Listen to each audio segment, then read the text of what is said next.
we gonna play a little bit of this, and then I need to hear from Dr. Short on this Gay Mafia thing. Um, yeah, we're gonna have to keep it 100 today. Forget the algorithms. Yes. Yes.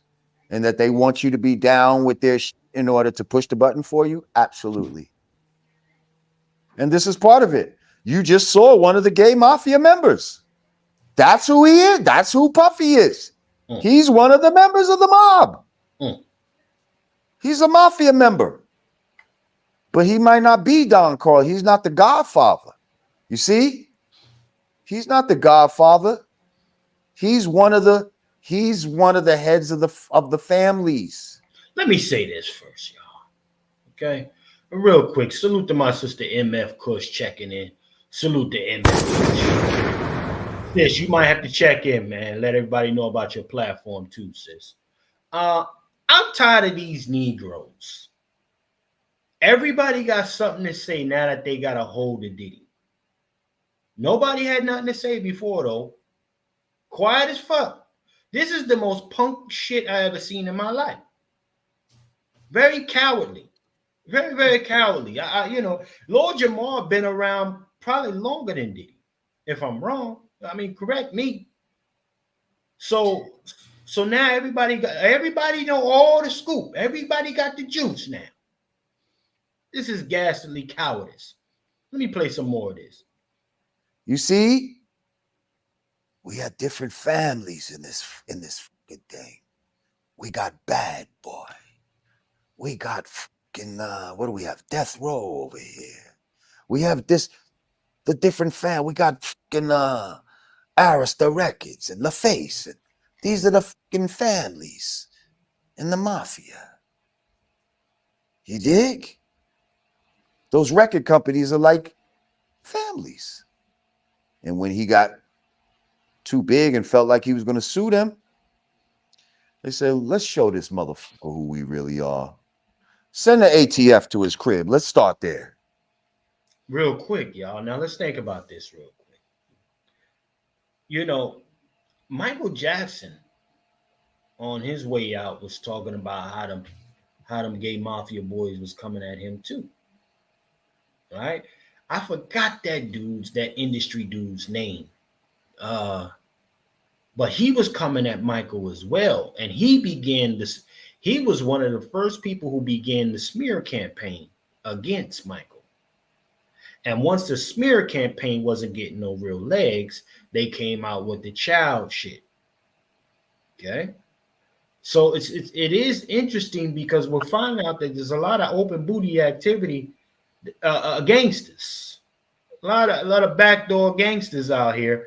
The definition of the homo thug is at a whole different level, as far as I'm concerned. Okay, yeah, and this is the thing that I don't like about it. Again, that really aggravates me is the closet shit. If you gonna be that type of dude, just be that guy. Just be that fucking guy. Don't go around masquerading as a heterosexual male. And then I don't know who's worse, the closet open booty dude or their beards. See, the beard, I think that person, that female is just as actually worse than the closet down low cat. Brother Dr. Short, are you there, sir? Yes. Damn, him a couple times. Okay, he's back. Okay, good. All right. So I'm looking at the situation and I say to myself, why aren't we hearing more about these about these collaborative, diabolical beards out here? Somebody said to me, I had a question the other day, fam. I'm going to put this on the table, right?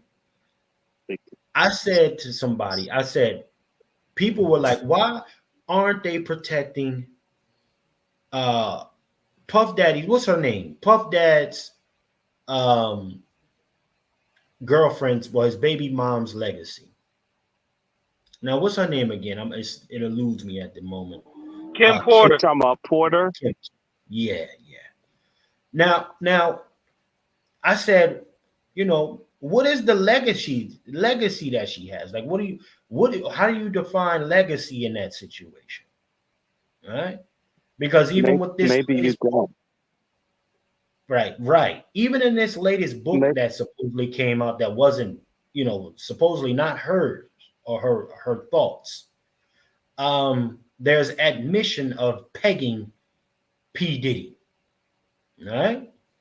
So my thing is this, right? I'm coming from a place here, and people get so outraged about Kim Porter and everything like that. But I said, at the end of the day, if we can keep it 100, she was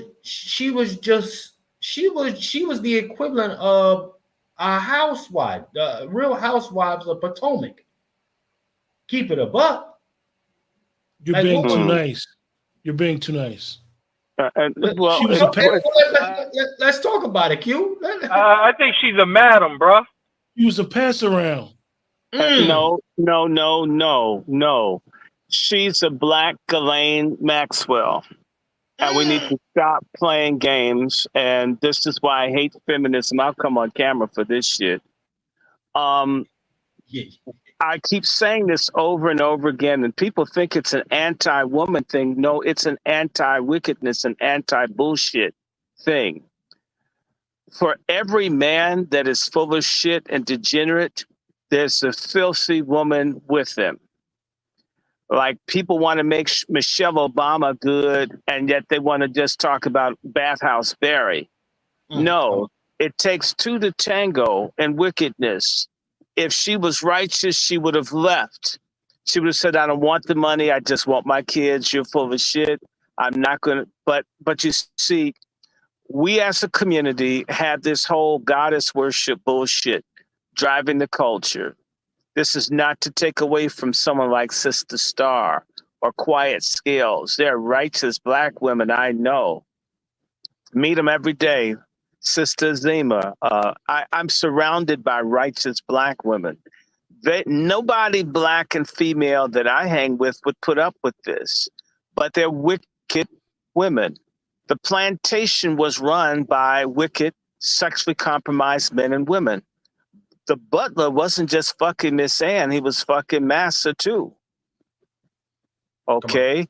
And the black woman Mammy was fucking Miss Ann and Massa too. And that we've always been under a Luciferian sex magic cult that holds us down. And the women are equally guilty. Who cares if you have a vagina or have a baby?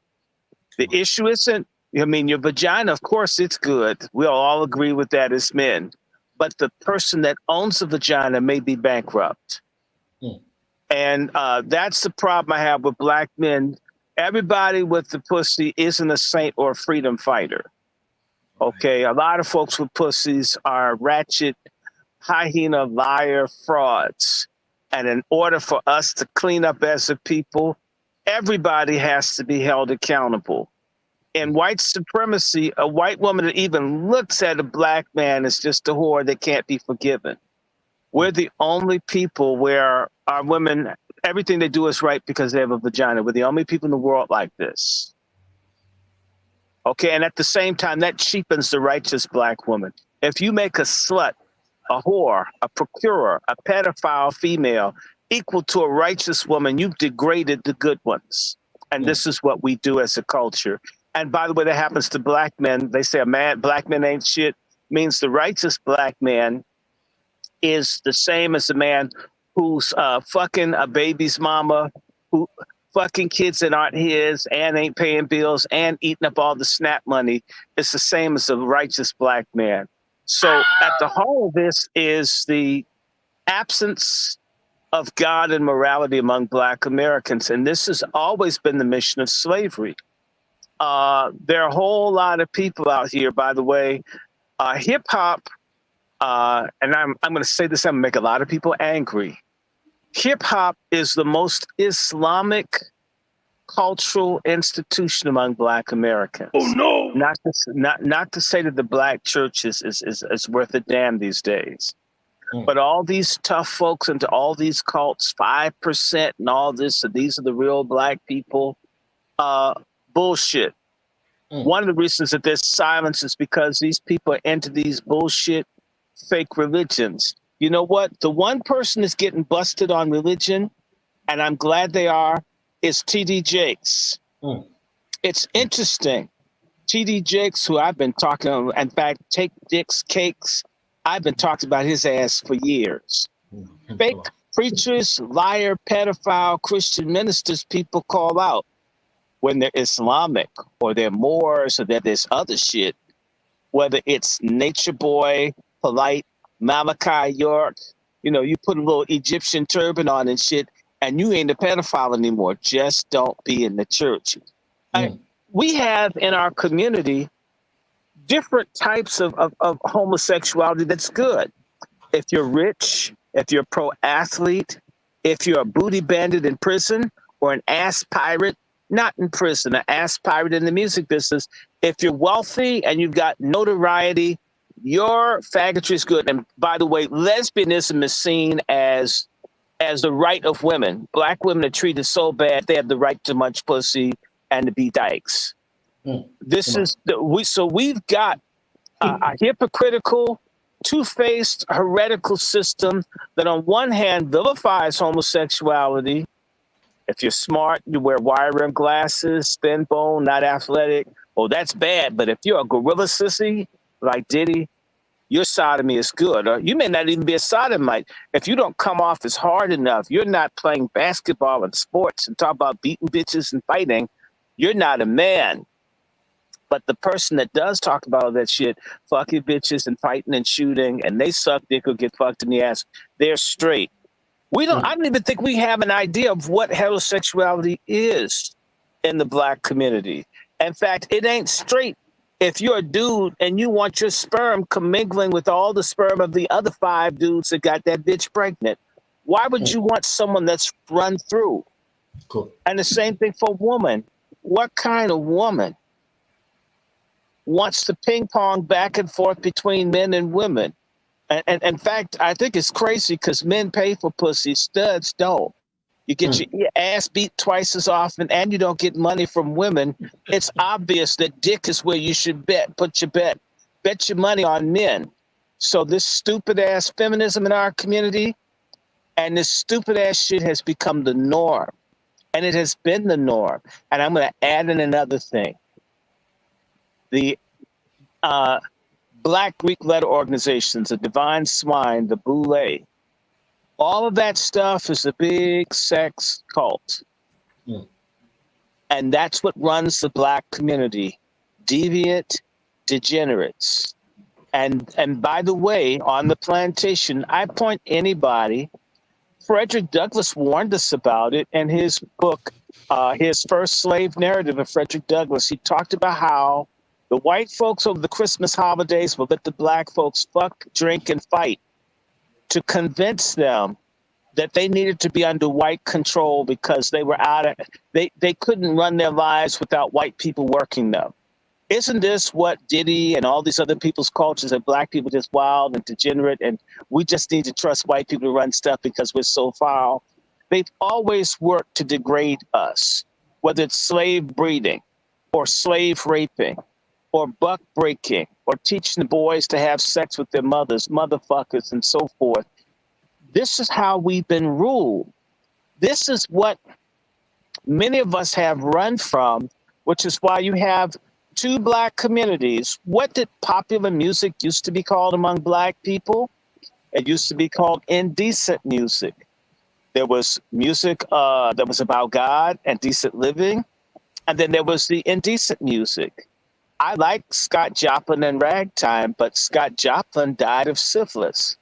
This has been going on a long time, that this music, if the music isn't edifying and moral, and if my great-grandfather's side piece that you know by the name of Bessie Smith that went back and forth between men and women, Ma Rainey was a stud. This Black music stuff has always been nasty. The Harlem Renaissance was a fag enterprise. It's Black folks fucking white folks for dollars. In fact, that's another name for the Harlem Renaissance, fucking for white dollars. We've been here a long time. It ain't new. Langston Hughes is gay. Alain Locke was a predator. Claude McKay is gay. They were even Caribbeans. Tether's up here getting fucked to the booty. This is all of what this stuff has been. We need to tell the truth. What's her name? What's that bitch? Their eyes were watching God. Help me out. She's in Florida. God. Come on. Somebody knows this woman's name. Their eyes were watching God. Moses in the mountain. Come on. Don't you people read? I can't remember all the damn names, but the black woman that's an anthropologist. You forgot about the new Negro guy, Ryan. I already called his name. I already called his name. What's the name? Oh, you talking about Zora Helson, Dr. Zora Neale Hurston. Yeah. Zora County Cullen. He's a fag. He walked off on Du Bois's daughter at Harper's Ferry with the man. He couldn't even make it to the church to fake it. Did Du Bois know he was gay? Sure he did. He figured, well, he may be gay, but he's a genius. Let him fuck my daughter so the kid will come out. This shit's old, people. So this stuff has always been queer. Long before a gay-ass Bayard Rustin or gay-ass John Lewis, who's a Phi Beta Sigma. He's gay. And a bunch of people who may run the SCLC are gay right now. Let us be honest. What happened in slavery compromised people sexually and morally, what made the leadership of our people. This is continued by the Greeks and the Masons. So all kinds of strange stuff happens, okay? And so we're under literally the dictatorship, and spelt with the K. And the HBCUs, the reason that they raise so much money is those are like the baseball training camps for our corrupt leadership. So when you get into Howard and other places and you want to make it, you got to crack your ass to the Qs. Ricky Smiley, I mentioned this before. He was the Q at Howard when all the guys a lot of the people had AIDS and were spreading it to women to hide their homosexuality. This stuff is old. This has been going on for a long time. The HBCUs have been bastions, sodomite bastions, all of them. Morehouse, Spelman, they should be called FAGU instead of FAMU. This is what is happening. And if you want to make it, you have to literally become an ally to LGBTQ or bend over and accept it. As I was talking to my cousin before I came to this call, he says, why didn't you make it? I told him, I could have made it. I told y'all Debbie Allen was willing to introduce me to Diddy in 1999. And I turned it down. Diddy's a gorilla sissy. We had other gorilla sissies who were rappers from New York that sold drugs and fucked guys. I had to live around them for 2 years from 1985 to 1987. They were all from New York. A lot of them were 5%ers and they're Islam, but they smoke weed and they fuck men. And they were tough and nobody talked about it because they were violent. Again, good homosexuality in the black community is if you're in jail and you're violent, it's okay for you to be a sodomite. And instead of sodomite stuff being wrong, and there isn't a push for a moratorium across America, stop raping the brothers in jail or we will kill you when you come out. And a lot of folks join the Muslims in prison to keep from getting raped by other black men because we accept this. Instead of ending mass incarceration of our people, we joke about those sodomy factories and that being the reality when people get locked up. In their necks. This is disgusting, and it's in the music. And by the way, think about what the rappers are pushing people to. They're pushing the prison pipeline. They know what happens in prison. They know that 4,000 or 5,000 or 6,000 black men die each year before they even get to trial, and that's covered up because of the things that happen in the prisons, and that sometimes the prisoners are forced to fight or rape each other. This is what's going on. This is what happens when 1 out of 9 of our children end up in child and family services. This is what happens in the military where black men are targeted by white hate gangs for rape and the armed services, and it's not dealt with. Part of this stuff is our oppression. And we as black men need to understand it isn't about me being the biggest or the baddest or the buffest. My strength and my power is in us as a collective getting our heads together and cleaning ourselves off from this. Come on. Until we get there, get used to this. And this homo stuff is everywhere. It's been everywhere. I mean, who's working with strange ass Duke Ellington? Billy Strayhorn's gay, people. Very, very, very gay. We need to start understanding that part of what's been going on with us the last few hundred years is a destruction of Black manhood and Black womanhood.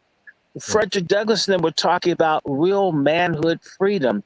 What they were saying is to protect not having to clap their asses for massa. Don't people understand this part of real freedom is being able to be a man and be a woman for real, not parodies of what a man or a woman is. So, I mean, it's in the music, it's all this stuff. And in fact, making the economy such that men can't earn enough to have a family. If you marginalize a man economically across the board, which is what's happened to us, then you can't be the kind of husband that you want to be. And if you make the women mad at the men for the economy set up against them, and if you teach the other Black men to be brotherfuckers, to be against and not want to work with anybody, it's interesting. I prove I'm straight by not having solidarity with other Black men, and yet all the other men stick together, whether they're queer or not. We have a whole culture that's designed, it's literally a sodomite vacuum cleaner. And so it's like sucking us up. It's like you're not allowed to have your asshole. You have to hand over your scrotum and your ass to make it. Isn't that sad? But isn't this what Diddy and these other people have repeated in the business? So the silence of the people, Chef C, is that a whole lot of Black people that we look up to, that we respect, and we were told are great, a whole bunch of them had to suck dick. It's alleged that Luther Vandross was gang raped in a music boardroom. I mean, the real truth about what's happened in the music business, these things that we esteem so highly, or even in churches. Did you hear about the church in Detroit where the pastor laid on top of the butts of the men to ordain them in front of the church? I'm thinking, why does a man need to have his pelvis on top of my ass for me to talk to people about God? And this happened at a church with thousands of people watching and no one's saying anything, because in reality, what's integral to American society as it's presently constituted is the emasculization of Black men. If Black men are broken, then Black people are conquered. If Black men are effeminate and weak, then there's no challenge to this filthy, degenerate, racist system. And that's why this is pushed. And we need to understand that soul music, when they had that Harvard study, they got rid of the music that was teaching Black men and Black women to love each other and respect each other and stand up. And they brought in weird stuff. And I'm going to just say this, as much as I like George Clinton, a man running around in Pampers and shit is effeminate. A man running around with a fucking blonde wig on is effeminate. A whole bunch of stuff that came in funk music, even the way that people dressed, the way they looked, was effeminate. They brought in weak, effeminate music. It came off as hard, but if you look at, I mean, the jewels and the diamonds and all the stuff on men, all that ornate shit, that stuff isn't what men wear. Think about it. This all came in increasingly from the middle 70s onwards, and what came with disco and the Village People and Sylvester. So we have a whole, and it's been going on for generations. Let's be clear that a lot of folks who, like, whether it's Little Richard or other people, even some of your doo-wop groups, a bunch of those folks on heroin and gay and shit, take a look at the Coasters, the little dark-skinned dude that's dancing like a girl. Look up Yakety Yak. I mean, you start saying that there's always been easier access to effeminate men and masculine women because they do not represent a threat to the social order. Now, to the Black social order, it represents death. It's the same way you've got all these ugly traitor Black bitches out here pushing for the murder of black children while everyone's crying out about the separations of families for illegals. Why murdering black children is a major priority of the government during COVID. And now every time you turn around, it's some black stud screaming about the need to kill babies, and no one says, hey, wait a minute, why is it just our babies that have to die?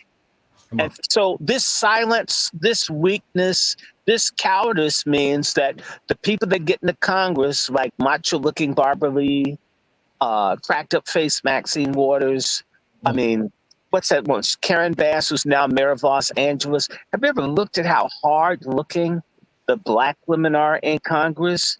Have you ever looked at how weak the men are in Congress, black, and how they all, every single time they have a vote on LGBTQ, every single solitary black member votes for gay shit, but you can't get them to come for reparations. Because in reality, being buck broken intellectually and morally is a prerequisite to get in. And I can say this to you as a person who's had people more than one time come and meet with me and say, Short, we like you, you're brilliant, but you're obsessed with your people.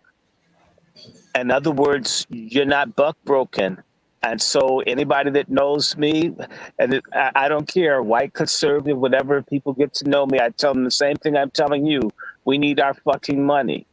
Or we need our freedom. You guys need to stop fucking us. I know other people, they would not do that. They get around to get scared, get angry.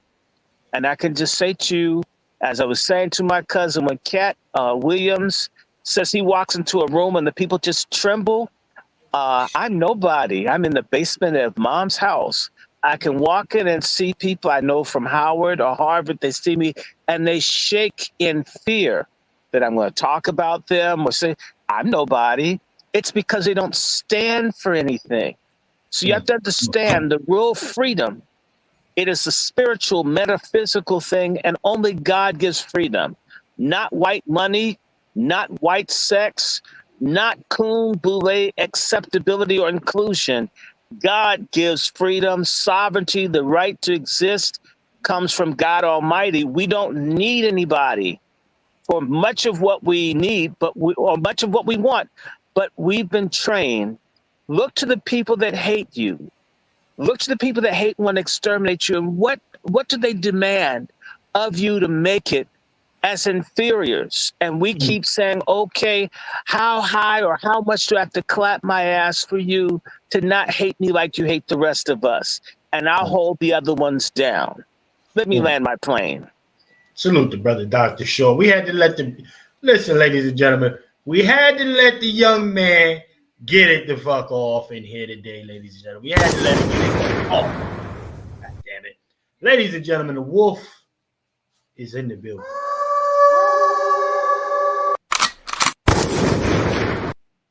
Yes, indeed. Brother Juan J. Johnson, are you up to speed as our brother Dr. Short just made a coconut pie, sir? He was souffling, brother. He was souffling. He wasn't no coconut pie. He was literally had his souffle knife out. He was skinning. He was gutting. He's about to, and frying at the same time. You know, so we appreciate Dr. Shorts in the house. Appreciate it. Yes, indeed. Yes, indeed. But you know, I tell you what, we are just getting into this thing. I had to get, you know, of course, we got the first appetizers. This appetizer is almost done, but I want to go through the brothers real quick. We had to let Dr. Short get that all, because that was first and foremost, he dropped a lot of shit in here real quick and slid back to the and slid back to the cloud real quick. He cooked for like 40 minutes in this. But brother Q, let me go to brother Q, man. Brother Q, you know, hey man, he definitely went through the appetizer and the main course. I mean, Dr. Short is funny because sometimes we need to understand historically what has happened with the music in this country, where a lot of people will do certain things to be considered mainstream. Instead of just getting that brown paper bag money, singing amongst your people, and not having to compromise your soul just to be a part of something. like he said, and he said he's so eloquently put, like this isn't the beginning, and this isn't the end of this bull. So we shouldn't be surprised with what's going on. Like Black America said, it was always there. It was always out there about him. People was always considered crazy. Those in the New York metropolitan area know that Wendy Williams been calling this man out for years, and basically he threatened her life. And on public air, and nobody said nothing. Even going back to Clive Davis doing the things that he did to Marvin Gaye. Like, but people still want to be in that industry, so it's interesting, you know, because there's going to be some singers from amongst the people that's watching this show, and they going to say, "Oh, we're going to buck the system." You ain't bucking that system. You're going to get bucked because you want to be a part of that system. But you know, ain't much to say about that. Nah, I feel you, brother Q, man. I mean, again, we are dealing with a highly and increasingly degenerate environment, right? And ultimately, I mean, there has to be a reset. Like I said, some people get mad at me when I said, throw fucking hip hop in the garbage. That's where I'm at. I don't want it no more. I don't want none of it. I don't even need the nostalgia anymore. I don't need to hold on to the nostalgia, because when I look at our communities, right, traveling around the country, looking at our shit, a lot of nostalgia and a whole bunch of fucked up neighborhoods. People starving. People still dancing though. Yeah. People still dancing. They got their favorite shit. Hey, Chef C, let's be honest. When we look at the diddler, right? What has changed in the last year in regards to his behavior and being arrested that we didn't know prior to a year ago?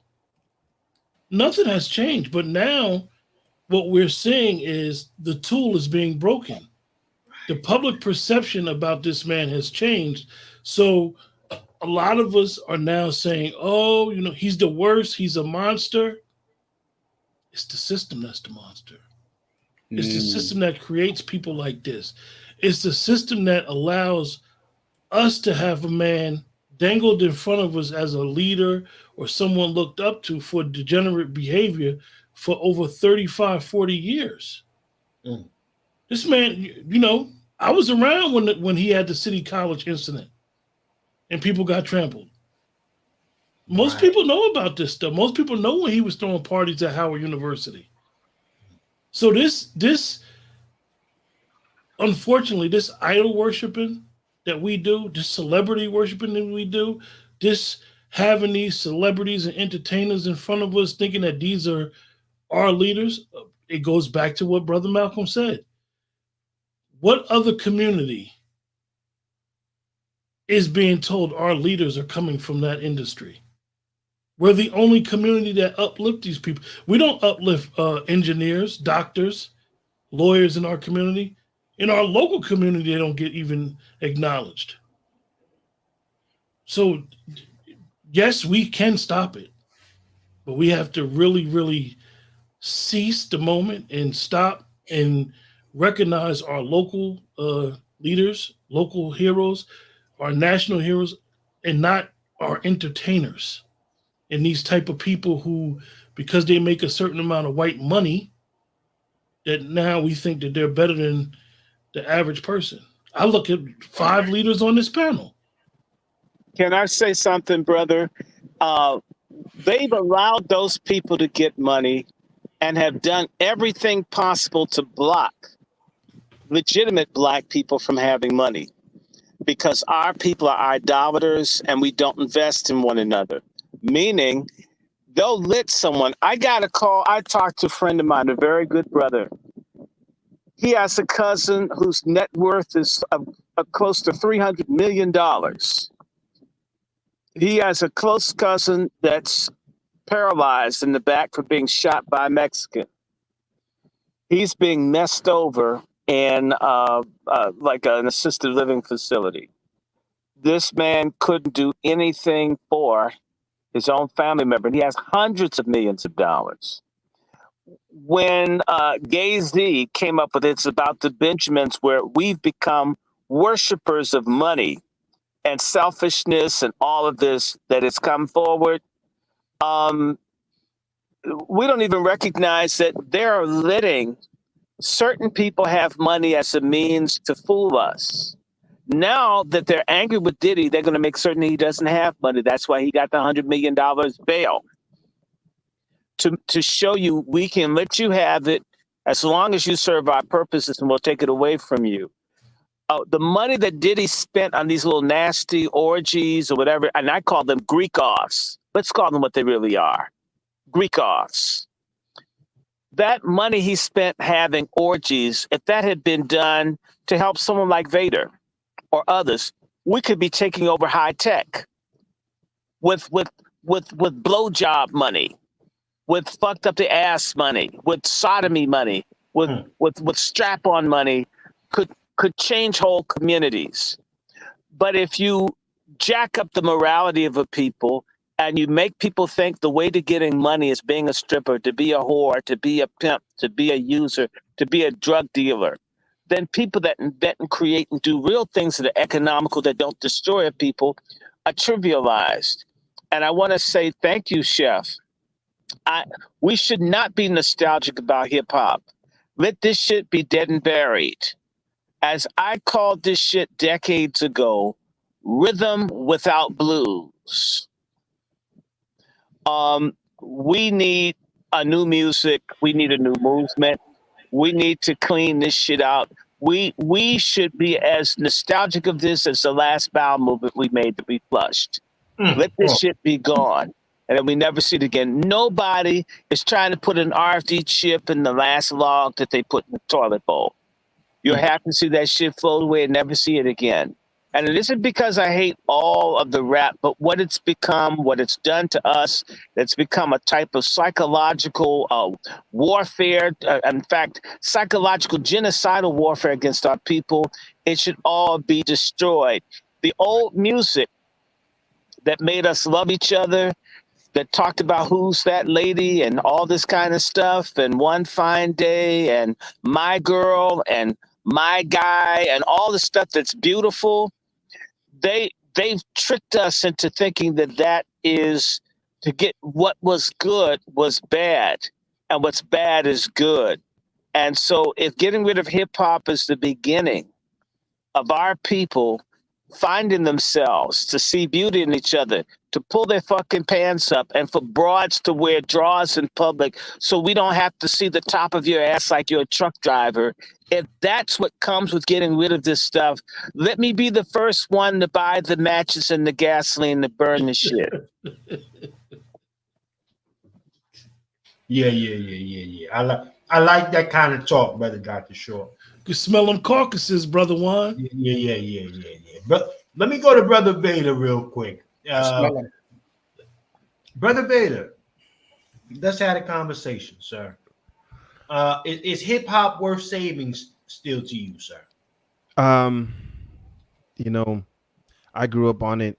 I spent longer time in it than a lot of people, and it's hard to throw away a piece of your culture, but it is not hard to throw away the fuck shit in your culture. So I'm listening to Dr. Short come out of the dragon's lair, and I've never seen anyone cook with knives before until today. And then he flame kissed it and went back in his cave. And all these things that people have to do to keep their job, to keep their position and their social status. Like I wouldn't even take a jab. I wouldn't. I fake the paperwork so I can keep my job, but I wouldn't actually take the jab. Say less. And this is a jab. This is a different kind of jab. This is a different kind of genetic material being injected into you, and for what? This is crazy. So yeah, throw that part of hip hop out. Throw that part. Throw out the satanic shit. Throw out the satanic people. I'm you know I'm not about protecting anybody. I don't give a shit what you look like, because we got to leave a better place for our children. Period. I'll leave it there. I like that, brother Vader. I like that. You know, again, I listen. I'm here to echo that very simple sentiment. Um, Throw it the fuck out. Keep the baby, but throw that shit out with the bathwater. That's what I'm here. That's what I'm on. That type of time. Because again, even when you start going back talking about the quote unquote founding fathers of hip hop, the quote unquote pillars of hip hop, right? You find the African Bambaataa there. Okay? You listen. Get this shit out of here. That's all I'm saying. I don't want to see it. You know, I don't want to see it anymore. But let me go to Brother Negro. Brother Negro, are you there? Because again, I know that, like I said, they got you in the headlock up there. Man, you guys about to make me jump on the fires and the flames for hip hop right now. God, Go ahead. Jesus, man. Okay. Yeah, all right. I'm a hip hop guy. I like hip hop more than anything. That's just where I'm at. But I do see that there's a problem. I think that there should be a cultural reform. That's what I'm hearing. That you could take one of the cultures like China. They had a big cultural reform in which they were upgrading their quote unquote culture so that they can move on through years to come. I see that something like that within our own. Um, Keeping out what works and getting rid of what doesn't work and stuff of that nature. So that's what I see. Well, again, Lord Jamar said it's an open booty mafia there. Okay. And now when you start talking about your quote unquote founders and forefathers of hip hop, open booty activity is there. I mean, even cats, even when they say, what's that dude that they keep saying was the founder of hip hop? Cool Herc. They say he a closet open booty bandit. Bam. What do you mean Bam? closet? Have you seen him with those Sophia Loren glasses on? Are you kidding me? Come on with it. Yeah. This is where I want to go. Go ahead. I mean, you see him with those big ass, it's like he got those glasses from Roman Holiday and shit, like it's some Sophia Loren cast offs and shit. Come on. Look, the music business, that's what's drawn in, and it's more. And KRS-One, the fact that none of them know anything about Africa Bambaataa, it never happened, and the Africa Bambaataa has not been handed over to the authorities. Nobody knows where the hell he is. Bullshit. These people, I mean, to me, you're accomplices to the mass rape of children. All of them. Period. Come on. Well. There's no way to make that nice. There's no way to make that nice. I mean, aside from KRS-One, looks like the woman from Me.2. I mean, they could be twins. If you put a hat on backwards on her, you think that he was on the West Coast. Well, I'm just going down. Wait. Can I say something to this, brother? Yes, sir. Yes, Where's the Rico in that for the hip hop cases that they be landing on brothers in the hip hop industry? Where's the Rico on the Ghay Mafia? And where's the investigation on the Ghay Mafia? They're running down on Slim Thug and all that other nonsense. But where is the cuffs? Where is the cases on that? That's what I want to know. I'm going to tell you why. I think that those Caribbeans and others, a lot of these people are Caribbean that we're talking about. These are tethers, and no one wants to talk about that. And the tethers have been used. In New York in particular, there is a history of the Caribbean blacks being used to police the Black Americans. That's one of my thoughts. Okay, and even now, the city of New York hires Caribbeans to be police, to come down on Black Americans. This is real. This is what goes on. We've got to have that discussion. But I would suggest to you, Brother Negro, do more research on the Cultural Revolution of the Chinese. It wasn't a positive thing. A lot of good things got destroyed. That was for a Luciferian, freaky despot who may have had syphilis when he died, named Mao. That stuff that they were doing was selfish. It wasn't about helping China out. It was about someone destroying anybody that opposed them having total power. In fact, it's taken, China still hasn't completely recovered from what Mao did to them because he needed to have all the power. We don't need something like China. We need something like what they had in Japan called the Meiji Restoration, where the Japanese people decided that they were going to survive and they were going to pick and choose what they would take from white people and others to make a Japan that was able to fight for Japan to survive as a nation. The same way I meet a lot of Black folks who think they don't have to speak English properly because it's not their language. Motherfucker, who do you think created English in England? Who do you think some of these people are? You ignorant fucks. A big problem is this people don't even understand that our culture, what our damn culture is. In fact, a lot of what's been communicated to us as our culture isn't even us. And I must say, for all those who love hip hop, it is perhaps the least creative music form we've ever had.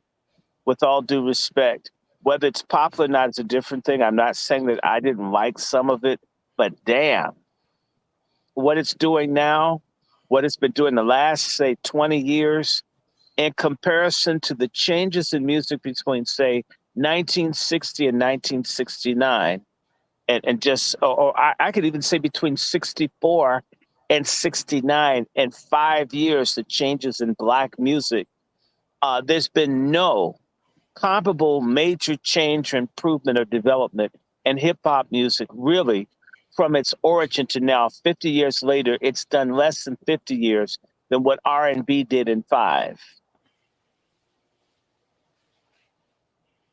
You know, Dr. Short, you know, not everyone in, I agree with you, and not everyone in hip hop has, you know, agreed to that satanic shit. And you know, they're documented. They've come on these social media platforms, and they've declared, like, I'm not with that satanic shit, and that's why I don't have a record contract. And they're relegated to the YouTubes and the SoundClouds of the world. But shout out to those people that stood on principle over fame, right? Kept their soul intact and their booty. The thing is, my friend, somebody's got to destroy. Sometimes you have a building that needs to be condemned. The land itself isn't bad, but the building needs to be knocked the fuck down. They need to knock this thing down and rebuild it. It isn't, I didn't say, I mean, we hate all of it, but my God, we're talking about people who can't dance, can't dress, can't sing. I mean, almost God. In reality, it's not about creativity. It's who's the most compromised, who will do the most vile things in these after parties to get noticed, not who's the best, not who's the most creative or lyrical. It's actually gone the opposite direction. They don't want anybody with any dignity or integrity or self-respect, because they can't exploit that.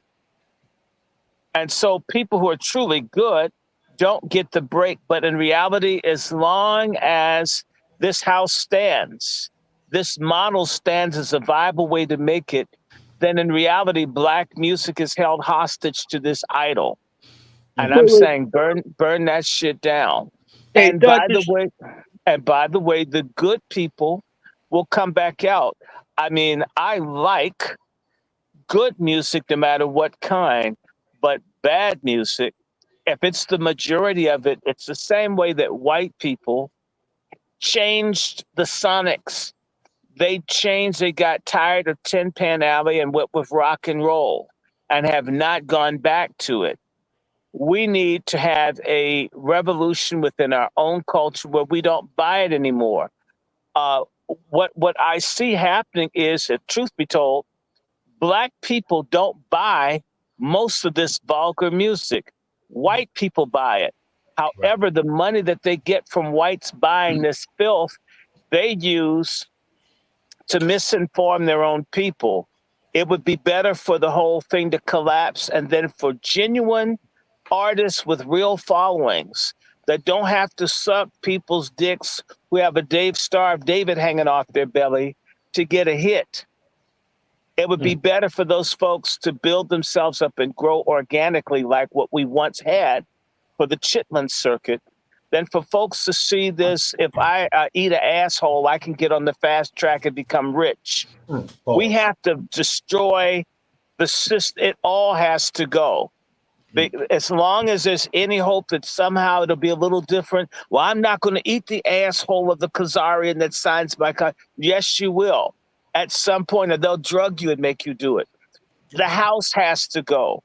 There's nothing. It's like a house with mold. You got to knock the fucker down, no matter how nice the house used to be. Well, let me go to Brother Negro just sent me something here. Brother Negro, and then I'm gonna go to Brother Juan, and we're gonna play a little bit more of that. No. That was me sending that to Brother Negro. Okay. Oh, yeah.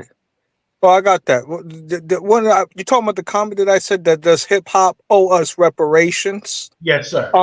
Yeah. I really think, based off what the case that Dr. Short is presenting here, I'm going to refer to my man Professor Griffin, that book, The Covert War in Hip Hop, where the government officials met in that room to specifically to basically conspire against us, the business class. Keep that in mind. It was the business class that conspired against average rank and file Black citizens and whatnot for money and other things and whatnot. So yeah, I really think that they do need to be held accountable in that regards. That there needs to be some type of repair and restitution, based off of what brother Dr. Short is saying here. And I have to agree with that in that regard, because of some of the damages, the prison, the pipeline, the shootings, the drugs, the human trafficking, the assaults, and the list goes on, has almost put a spotlight on Black men for mass incarceration. All right.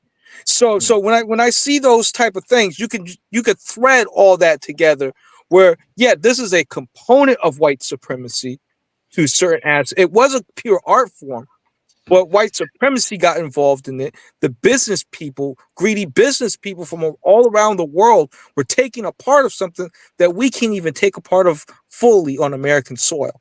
So yeah, I think that there should be reparations in order. Well, I mean, Small Hats, $3.8 billion a year, I believe. That's what they get. That's what they get. Some of them, even this year, some of them was complaining about them checks not clearing this year. Okay. So yeah, we dealing with a different situation here, but I want to listen. I'm gonna send the ripples through y'all with this. Look at that.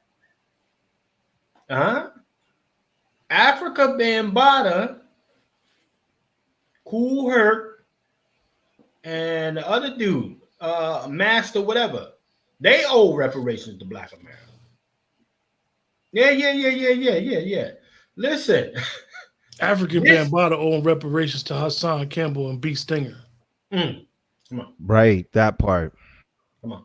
That whole project. And also that whole project allegedly, you know what? too. And Africa Bambaataa needs to give some money to some crown thing, because he's wearing that black church mother hat and shit like it was his idea. I mean, we used to wear hats like that. The women used to wear hats like that in the sanctified church. He's not even creative. That's some shit my grandmother used to wear back in the 40s. He's got that Zulu church mother Nation hat needs to on be held shit. responsible with just more than an apology. Yeah. Yes. Yeah. I mean, I'm serious. And everybody that needs to get their butthole put back together should have a class action suit against these guys in New York. I mean, I'm certain that a lot of people like to shit like they used to before they ran up on these people. They're bad. And in fact, all of them need to pay. All of them need to pay. All of these people should be called out. All the people, all of them. This is just, and we need to go after the music companies, the radio stations, everybody that plays this garbage should be forced to pay for this. And this must happen. Real quick, brother Dr. Short. Shout out to Hannibal, Callie, Sister Callie in the building. We got Sister Michelle in here. We got Brother Curtis in the building, Brother Ray in the building, Brother Sister Devin, Brother Red Sig, in the building. If I pass over some of y'all, I just want to say salute to y'all for checking in and clocking in with us for this conversation. Salute. Yeah. So listen, it's a full house in here. They was hating on me, Brother Q. You saw it. But nonetheless, again, these are your pillars of hip hop, man. It ain't coming from me. You see the man. Why are they not deported? They lying on their application. They saying that they black and they not black. Yeah. So why are they not deported? Like that's a federal, like these are alleged federal offenses here when people are lying on their government applications. And I really think that we need to be holding them to task.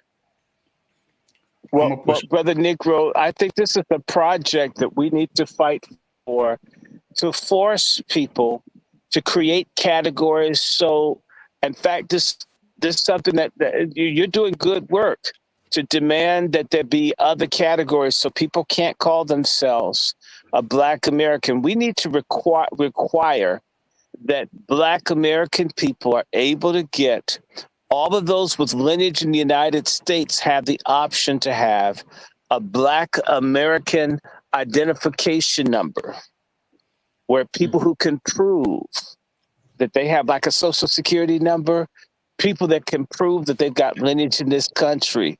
And if that person doesn't have that number, we can't help them. Well, your number doesn't come up in our database. Where are you really from? We need to start doing shit like this and fight for this on a federal level, the same way you can't do Cherokee shit. And the Cherokee Nation find out, they will make you take it back. We haven't treasured or esteemed our heritage in this country to make it an exclusive. We've treated our heritage like it's a Diddy freak off. Just everybody come as long as you got your baby oil.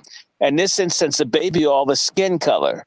We need to start. I don't care what you look like. What the fuck are you for real? Well, let me say something. Wait. Can I go a little 2 seconds on?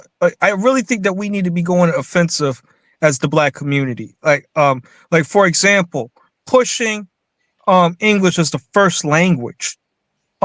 Different things to where if you're in a public setting, you're going to have to speak English because we don't feel comfortable with you speaking another language because we don't know what you're promoting and what you may be doing. See, you can't go like these are the things that I hope that we start implementing and start pushing for the national language because we haven't done that and we should have. And that would have closed the door. A lot of this immigrant stuff that's been going on, them invading education and everything else. And I'll digress from there. Well, part of the fight is the Pan-Africanism and the internationalist bullshit of the boomers and others, and the sanctuary movement, which was led in many places by Black Democrats. Many of them Greeks and Masons. Let Brother Wolf get in here. Brother Wolf, Brother Wolf, sir. I mean, listen. Well, I'll say this: we need to get those. We need to get those dislikes up first. Yeah. Some dislikes, people. Dislike the program. Dislikes. That's number one. Yeah. If we're going to go at the hip hop and cancel them, then we need to cancel Radio One, Urban One for pushing the garbage. Kathy Hughes. You mean Kathy Hughes? Kathy Hughes. Because you wouldn't be hearing the hip hop if it wasn't for Urban One. You just Radio One. Okay. So she don't get no pass. Charlamagne the Fraud need to be on that list. Charlamagne the Fraud. I'm talking about a station who was instrumental in pushing this poison out. Okay. Come on. So watch this. You can be in the studio all you want, making those hits and those cuts, and nobody hear it. Those demo tapes went to Radio One, Urban One, Russ Parr, Tom Joyner, or any of these coon celebrities, comedians. Or her punk ass son, Alfred Liggins. Alfred Liggins. They were the one pushing this garbage. Come on. Okay? So if we're gonna cancel hip hop, which we should, some sacred things that we hold as sacred, they lose their sacredicity. That's another one. Come on. Man. Okay. Come on. And they need to be destroyed. Okay? Let's keep it 100. But Kathy Hughes need to be canceled. Radio One, all the good is done does not outweigh all the bad is done. Well, we should call it Gadio One. Okay? Because we don't talk about the distributor. I agree with you. Radio One, if people don't know what it is, and they changed their name, right? But still, it's all over the country. They may have 100 stations. They not only put out bad music, they destroyed all the local news that Black people had and put us under white supremacist Clear Channel. Yeah. And we need to go after all of these TV Come instead of TV One at Star, and BET is nigger entertainment television. All of this trash. We need to have. I agree with Negro. We need a cultural civil war and revolution against the coons that make money off of our degradation. Kathy Hughes could do better. And I have to say this, and I'm not mad at anybody, so I could just say to you, we're going to lose relationships. When I came out of divinity school, Kathy Hughes got me my first job. It's going to be unpleasant for us to move forward. We're going to have to get into trouble with people who we know or who Kathy and my mother are friends. This is crazy. But part of the delineation is whose side are you on? Okay, we're going to have to understand, in order to move forward, it may mean that someone I really like or someone I owe, someone I respect or I've looked at, I got to go off on them. Come on. As I said to my cousin today, one of my favorite aunts, I celebrated the fact that I turned her against Kamala Harris. I felt really good about that. Now I call my aunt, and she's a nice church when she's close to cussing when you say Kamala Harris. Sound like you're doing civic duty, brother Short. Civic duty. Yes, it's our civic duty to take down evil booty. Okay, right. And it's time. Right? Doesn't that sound good? Okay, it's our civic duty to take down ratchet booty, and we sometimes have to get in the faces of friends, family, associates, and tell someone, I hate everything that you do at your job. I thought you were a cool person until I saw this shit that you're doing at your company. Why are you doing this? See, that's what white people do. That's why white folks are in code. If I'm a white person, as I said, I'm a Southerner. A lot of y'all are not Southern Negroes, so y'all don't get it. But if a white person in a white area down south does too much for Black people, white folks will come by and visit them. I say, we've been friends a long time, but this thing that you're doing with these darkies, it's just too much. Right. You're becoming a real nigga lover, and I don't know if I could be friends with you anymore. And they put relationships and stuff on the line over a principle. Now, I'm not saying that their principle is right, but they'll tell you, as a white man, you can't do this. We don't do that. If someone's made it, that got some money, we sit up and, oh man, you've got a Bentley and you've got a mansion. Well, human trafficking, maybe it's okay. You're doing all right with it. We got to get out of that. The fact that you human traffic makes your Bentley and your mansion ashes to me. That's how we've got to get. That's how it is with white folks. Did you hear about Taylor Swift or Netflix, that little punk on there, the one that wanted to sexualize kids, gave Kamala Harris $7 million and then 3 million white people quit Netflix? Just like that.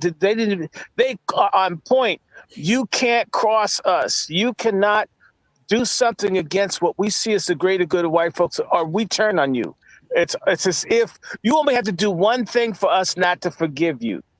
Black folks will let a person sit in political office or head of a church or a school system and destroy people for decades because that nigga gave you a fish sandwich or a piece of pie or something, or you got to have a few beers or toked on some weed somewhere with them, and it gets loyalty for decades. That's insane. And the words of our great saint of music, the Queen of Bakanda, Janet Jackson, what have you done for us lately? Right, come on. And we have to be as unforgiving as some of these 304s out here that only care about the tangible that you've done within the recent time that they can remember it. And that's how we have to be, because some of these relationships, like Kathy Hughes and them, if it's true what my friend said, that they have like gay orgies in the Radio 1 headquarters in Baltimore. I didn't say that they did, but it was reported to me by Brother Darren Muhammad that happens. And I'll tell anybody, one time I went to Radio 1 for a political meeting, and people kept letting me in the office and a secure building. I got lost, and everybody, oh, you want to go here? And I'm thinking, why are they letting me go everywhere? Until I heard that they have strange men coming there to do stuff. I said, because that's the first time I've been in a place like an important station, and people weren't checking my ID or anything. I said, well, do you want to go over there? People just trying to, well, I guess I look okay, but man, I don't look like I'm there for some trade, right? Or some rough trade. No. So we've got to understand that Kathy's got issues. A lot of these people have issues, and I'm not saying that Kathy's a queen or a king, and it's alleged that Liggins is a queen. I'm not saying he is, but there's a link between, and this is a lie that a lot of fake nigga activists say, the personal and the private doesn't influence the political. It's not true. When people are deviant and unnatural, it does too influence their politics.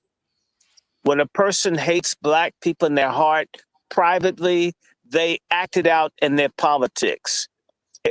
What that really is to say, don't look at the fact that somebody is a degenerate or that they're nasty or that they're a pedophile because, well, they're cool with us and we don't want to confront them. And so it comes back to something that Brother Juan keeps talking about.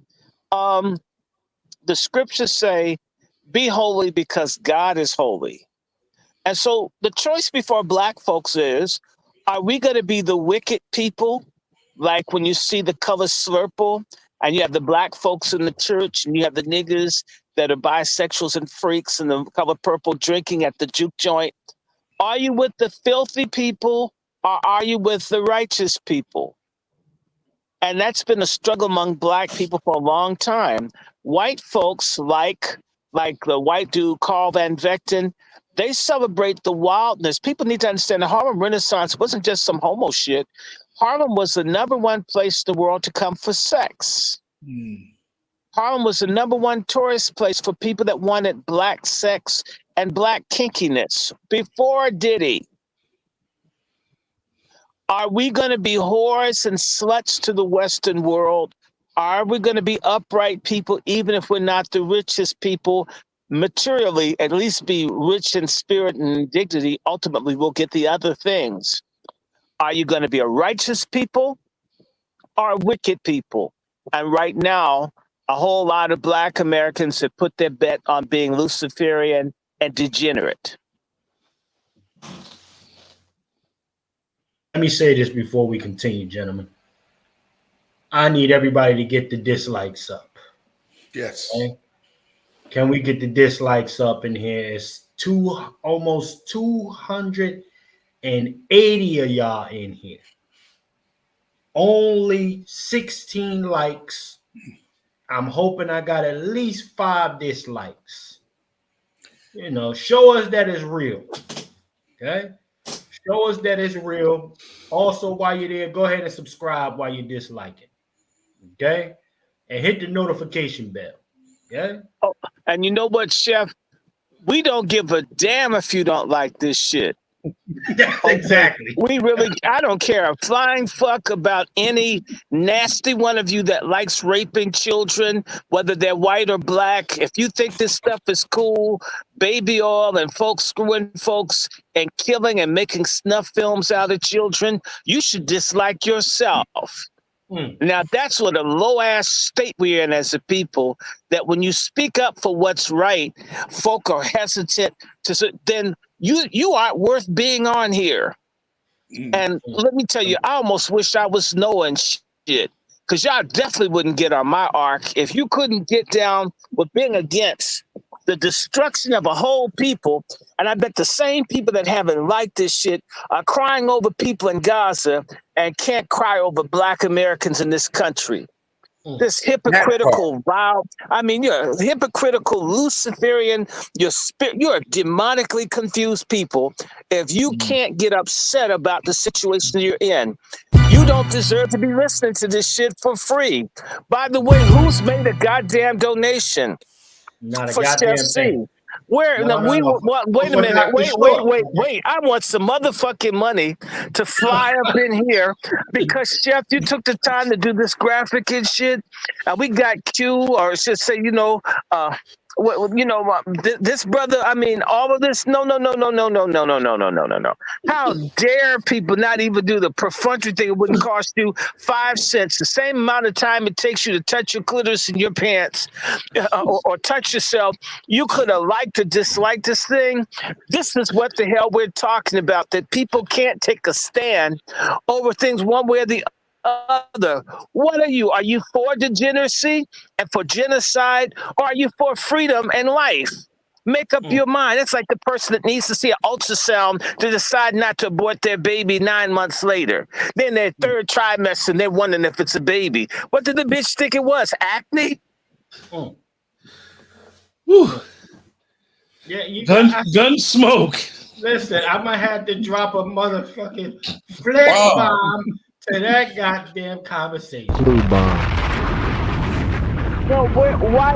I mean, Brother Vader Base is saying that there are people, and I've heard some good hip hop.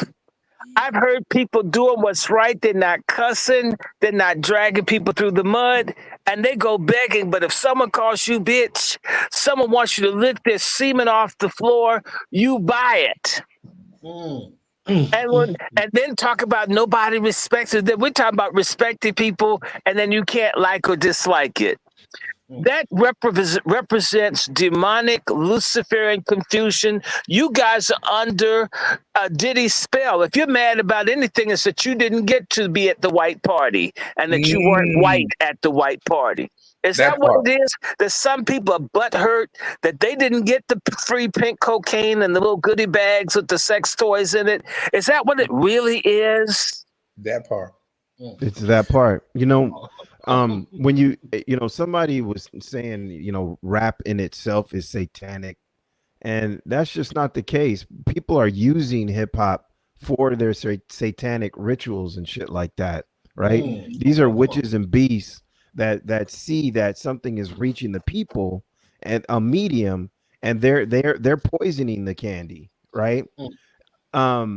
If you watch any of these movies, right, where somebody's making a deal with the devil in those movies is always trying to convince you, well, you don't know, you can't touch your soul, you ain't seen your soul, it don't mean that much to you, right? They always convince you that what they're taking from you is not really worth it all that much, or nobody's gonna know, or you know what I'm saying? Like, it's always, and it's your common sense and your spiritual connection that's supposed to make you go the other way. That's what's supposed to make you decide, man, like, this motherfucker wants some shit, And I don't even know what it's worth, but I know that the fact that this motherfucker wants it so bad lets me know that I shouldn't give it up, right? Right. So, yeah, hip hop intrinsically is not evil, but it is being used for evil purposes, by evil people, right? And so we need to cleanse and throw out all that bathwater, right? Right. Right. Salute the brother And some Beta. people like evil. Some people are to evil. It's sort of like the guys that need a woman that will kick him in the back with the stiletto and put a strap on inside of him. Or the women that need a dude that'll slap in the face with the penis. They don't want any flowers. But if you hit him in the face and cuss him out, they like them. They'll keep seeing him, but the guy, he's too soft. He's not rough enough. Okay, there are people who need evil, and you guys are brute beasts. The Bible talks about you, and there's a hell waiting for them. In fact, there are a whole bunch of black folks that are calling themselves entertainers. I hope they burn like charcoal and shit because of what they've led other people into. They've made deviance and degeneracy cool and normal. In fact, they call it keeping it real for a dude to have a sex toy stuck up his ass. That's not keeping it real. I want to comment on something real quick. Shout out to the people always talk about the Simpsons, but they need to be talking about the Boondocks. All right, when it comes to us, Boondocks have told us about the Thug and Love.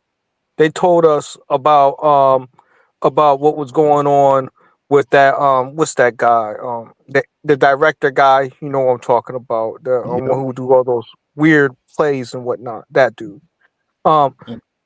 This brother has talked about the Ghay Mafia in his work indirectly.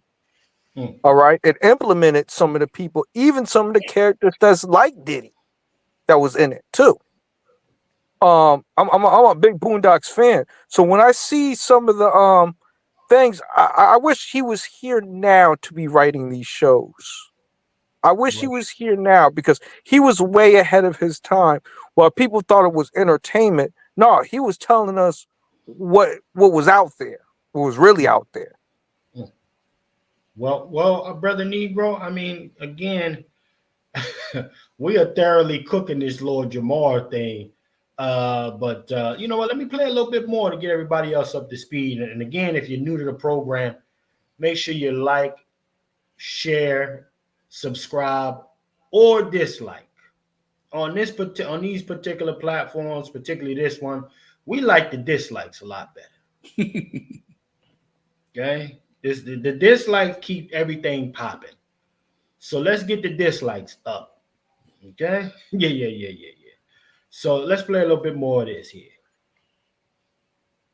Let's start there. We'll show this motherfucker how much power I got. Send the ATF to his crib. And we'll work on some shit to follow that up. You want to fuck with me? Okay. Let's go. Let's do this. And then he might have said, because he might have threatened him.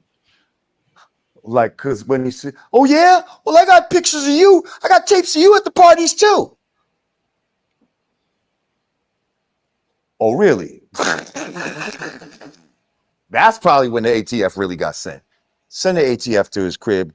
Get me all them tapes, man. Give me all them tapes, man. Matter of fact, this nigga going down now. Because I don't like how this nigga talking. He's going down. We're gonna really show him who's boss. And I'm telling you, that's what I think happened. But they say that your Illuminati contract might be like 30 years. You know what I mean? And after 30 years, you gotta either renew it up or you gotta pay the piper. Now, gentlemen, let's go there real quick. Is the Illuminati cap? That's what we need to get. Listen. Folks are saying it's conspiracy time. There is no such thing as the Illuminati. Brother Lone Wolf, I got to go to you, sir. The ordained. Listen, is there such thing as this Illuminati? Is this a real thing or is it a fallacy? No, we got secret societies in every country. I think that when he was describing that whole Diddy piece, I thought about Scarface. When Tony decided, you know what, you know who I am, and on the phone, and he got out of the pocket, and they sent the guys from Cuba to take him out. I had those images in my head as he was talking about how Diddy was probably addressing his masters, you know. But no, there is an Illuminati, and every country has a secret society. They have a shadow government. Everyone. So yeah, I can attest to the Illuminati. It's real. Yeah. I mean, look here. I was part of the FOP, the Fraternal Order Police. To some, that's like an Illuminati. I had the shield, the gun, protecting FOP, what we stand for. I'm still a card carrying member. Hold on now. I got the benefits, man. I gave him 27 years. I'll give me everything that's owed to me. Okay. Yeah. Listen, ladies and gentlemen. Yeah, go ahead, brother. Go ahead, brother. So in that same movie analogy that I gave, right? The devil comes, the devil makes their offer. These people agree to give up their soul, their booty, whatever. And then towards the end of the movie, right, there's always that taste of the bad deal that they made, right? They get the fame that they thought that they were looking for. They get whatever it is that they thought that they were looking for. And then that, what they sold their soul for, they found out was not eternal, right? Whatever they gave up their eternal soul for only a few minutes, a few hours, a few decades of whatever fame or fortune that they sought, and then they experience the hell before they die. So they don't even, what I'm saying, they end the movie, where obviously the person magically gets a loophole or some shit, but this ain't no movie, right? And Diddy is at the end of that realization of what he took, what he did. All the these people are all at the end of that satanic contract where it's like, okay, you signed your soul and you got what you wanted, but you didn't read the fine print. This was for a limited time only, right? It's that part. And I got another knowledge too. I think that I think we live in fantasies sometimes. We believe that if we're doing something and it's working, that we're going to live happily ever after. But there's no universal law that says you're going to live happily ever after. There's nothing in the universe that says that you will live happily ever after, no matter how much good you do, no matter who you hook up with. And that's why it's so hard for us to make decisions about destroying things that are no good to us, because we still try to hold on to fantasies. We've been sold a bill of goods through Disney. There's nothing that says that you shall live happily ever after, that hip hop's going to be around forever. Diddy, this pedo behavior that's taking place right now faces. This pedophile behavior that's taking place right in our face. It has to be destroyed. We have to be willing to destroy the things that we love the most and rebuild something different and better, especially if the foundation has been weakened. You're not going to stay in a house on a weak foundation. Who does that?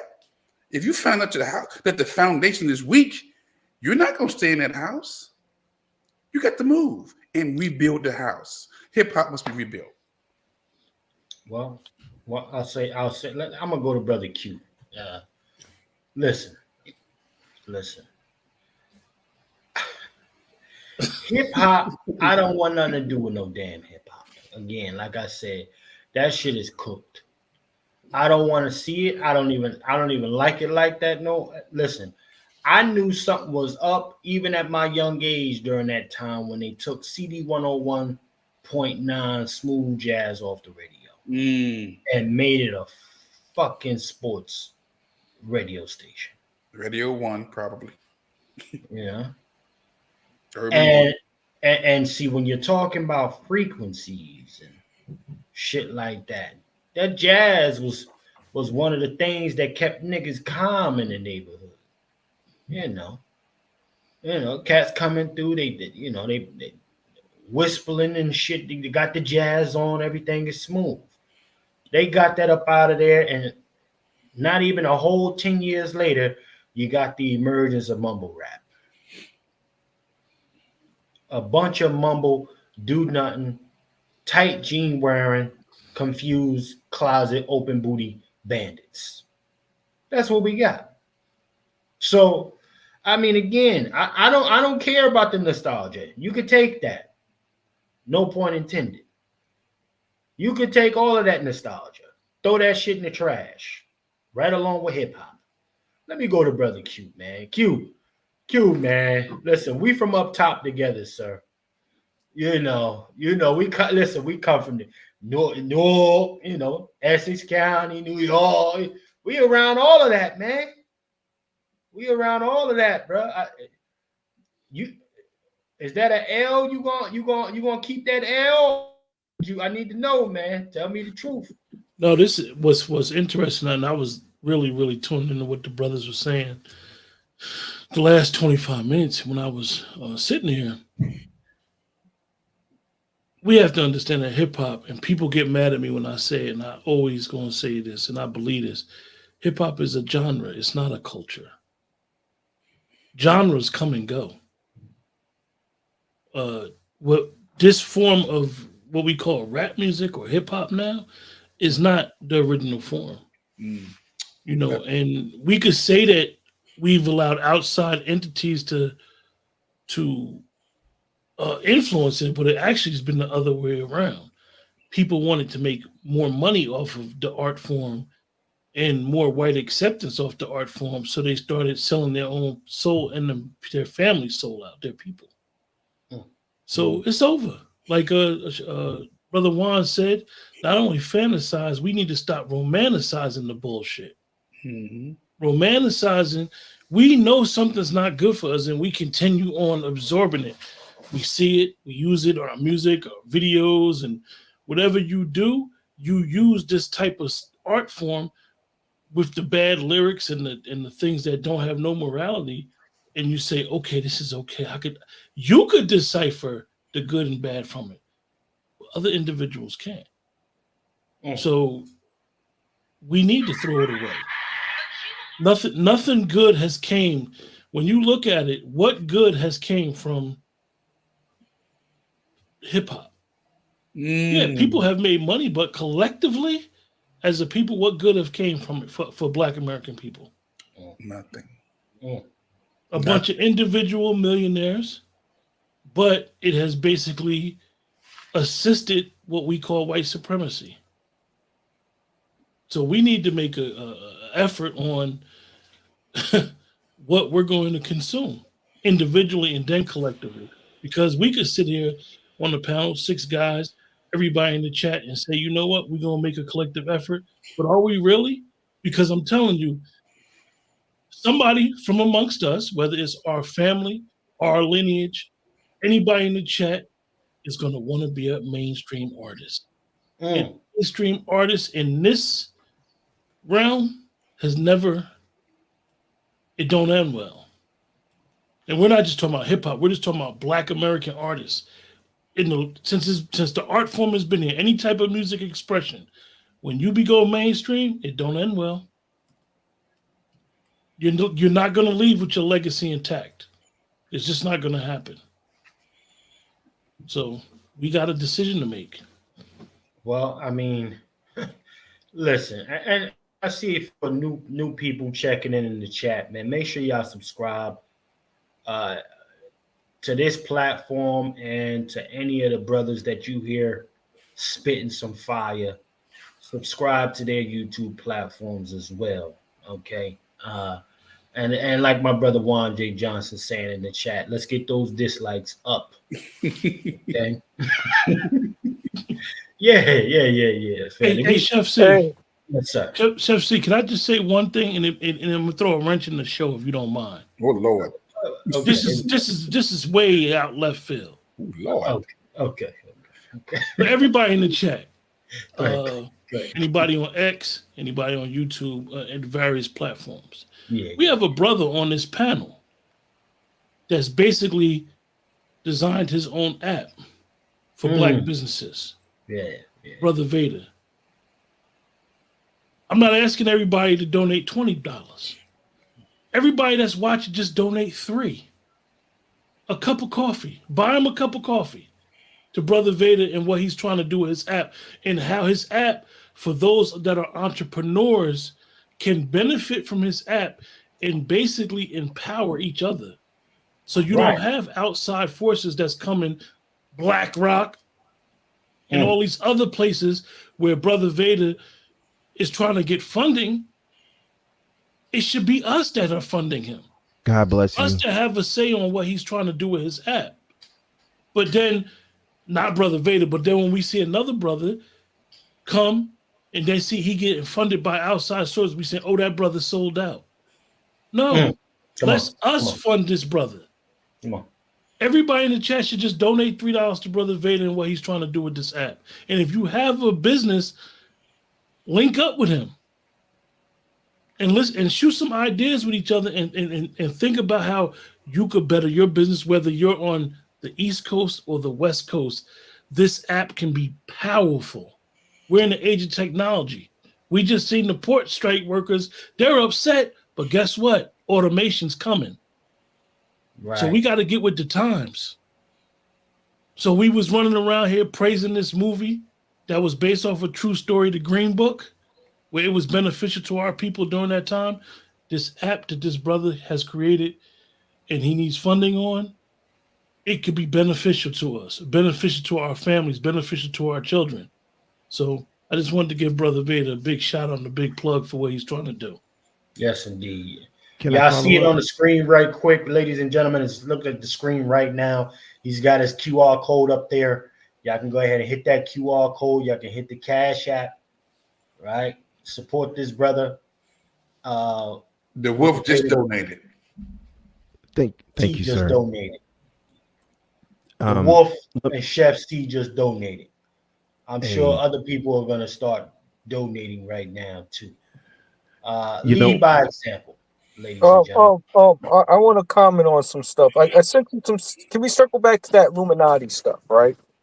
I'm a good book reader. Illuminati's up in the good book. They talk about it briefly. I dropped the Bible verses and stuff that connected with that. Well, hold that for a second, Negro. Okay. Let my brother go ahead and say what you're gonna say, Vader. I want to let everybody know what they're donating to. Right now, as the app stands, I'm in a queue to get in the App Store. I am doing some database cleanup work, but let me tell you what I'm adding into this database. So far, we've got a Black Farm database, someplace that you can reach out to the Black farmers in your community, and you can get fresh vegetables, non-GMO'd, and things like that. You can support a Black-owned business by buying your food from a safe place, right? Because it's natural. It's not made with pesticides and things like that, right? Things that are safe for our bodies, right? We're adding to the database things like veteran services. We're adding things like food banks in urban centers. Things that our people need to know where to link up, where to get the services that they need to survive, right? Because hard times are coming, and that's a bar from hip hop, right? We're adding to the Sundown database things like population density, so you know what towns are safe for you and what towns are not. Any trucker should be downloading and installing and running the base app, and then as you pass these places, logging what you see, right? And someone else mentioned in the chat that we need some kind of lineage verification ID. That too is being added to the base app. I can't say who I'm linking up with, but I am linking up with someone who has been doing genealogy for Black Americans for years now. I am linking up with this organization, and we will be adding lineage verification checks so that we know who we're supporting and who supports us. And this, all of this is being done on my own coin. I just like these dock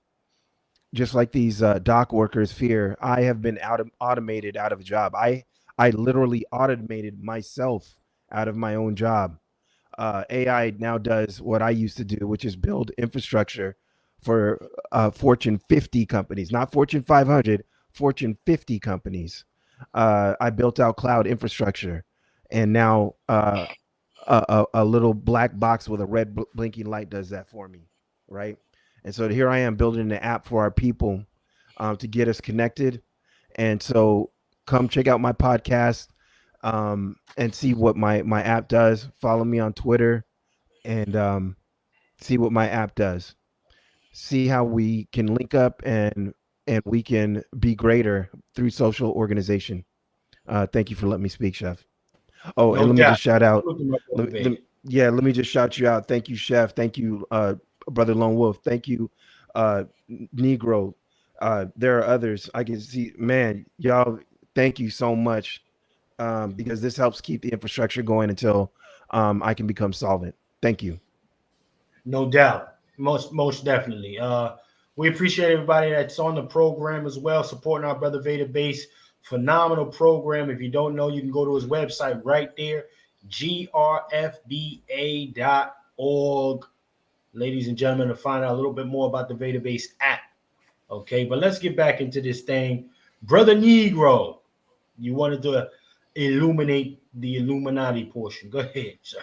Yeah. I think that the Illuminati is a real thing. I think that it has already happened. I don't know if they're still active or anything of that nature, but they were a real thing. They were created in 14 whatever. You can post up the information that I put in the chat box. There's this one I had the Bible verse, but also Britannica briefly talks about this as well in the history, and also just saying that they've been around for a while. So I think that they're real. I think that they trickle down to some of these smaller organizations and do what they do. So evil, so confusion, and so dissension into our community. I don't think Illuminati per se. They didn't really get interested to us until we got our freedom. That's something I really think that could have been happening. Until then, they weren't really eyeing us until after we got our freedom and we were moving around. So now they're interested in us. So like that makes me more interested in them. Like, who are these guys? So if the Bible talks about it, I'm gonna assume that it's real. That's kind of the perspective where I'm coming from. Okay. Listen, I'm not gonna lock. I can't knock it. I do. Listen. I'm gonna just let them hear a little bit.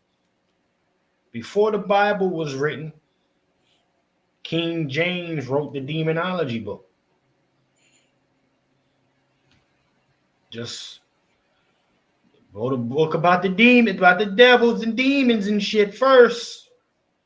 But was he categorizing the devils and the demons and telling us who these enemies are that are supernatural per se? Like me, I don't have the demonology book, so I'm not really versed in that. But that could be a reality. So watch this. I'm gonna show you my white man approach to things. keep talk white to his brother Dwayne. talk white to his brother Juan. Talk white. Listen, do the white thing. Do the white thing. One thing I know about white folks is this: they don't take a step without investigating. They do a grid search. I mean, they pick up sand, rocks, trees, whatever. And when they go to other countries, they grid off certain parts to find out what's in that square, what's in that circumference, and they gather it and they research it. Even down to the witchcraft, the divination, the demons, the very things that we run from. I embrace it all. I got the books. Hold on real quick. All my white folks, we got new white subscribers too. If you like what Brother Juan is saying, hit the dislike button. See, because that's the white man in me. I mean, you cut me down to the white meat. The whiteness in me says, investigate what? Everything. Come on. The witchcraft. Come on. The demonology. I'm not afraid of that stuff.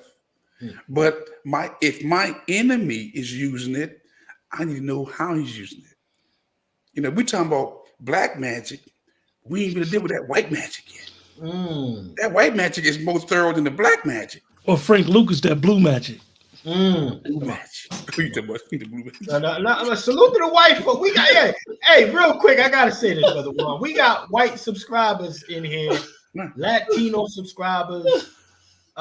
We doing all right, man. We really doing all right. So, you know, keep that approach that you got going there, Brother Juan. I got the book of Wicca, the Wicked Book of Witchcraft. I got the book. I got some good heavy books, man. You know, because again, in all you're getting, get understanding. You can't be afraid to read those books that they've written. And I'm covered. I got 3 levels. I got AAA protection. I got my ancestors, I got my angels, and I got the ancients that protect me, man. I don't worry about nobody coming at me. And I got my guns too. That part. That part. Just in case I gotta go put some hands on some folks. But yes, indeed. Salute they investigate. Look here, they colonize not just people, they colonize information.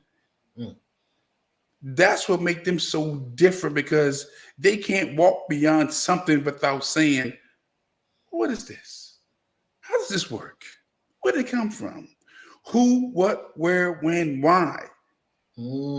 That's what made what's his name? Ben Franklin, the Edisons.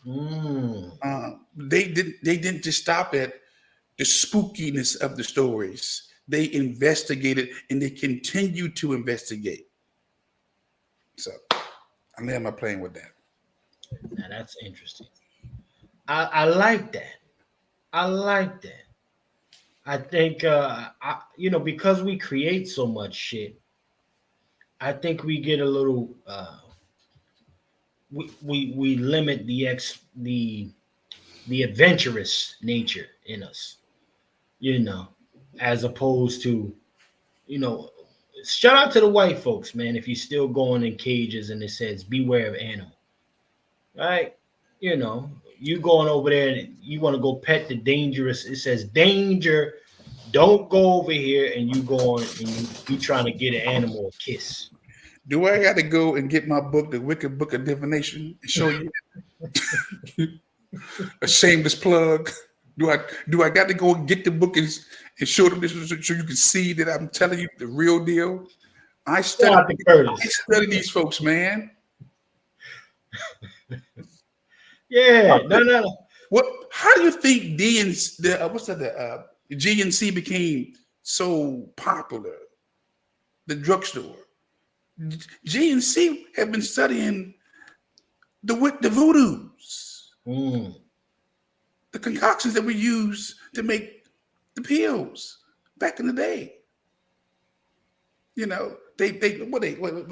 made voodoo bad, but they put up a lot of GNC stores with the same ingredients. Okay. So, I mean, come on, man. These folks make bad good, good bad, make good bad, and bad good. Technology at its best. Kings of technology, man. And that white magic is real. It's stronger than the black magic. We don't deal with the white magic. The white magic is in your head. Get you to do things that you don't want to do. The black magic is more, give me that root, give me that dirt, give me that stone. It's more physical. But that white magic is psychological. It gets into your spirit. Shout out LBJ. Shout out to LBJ.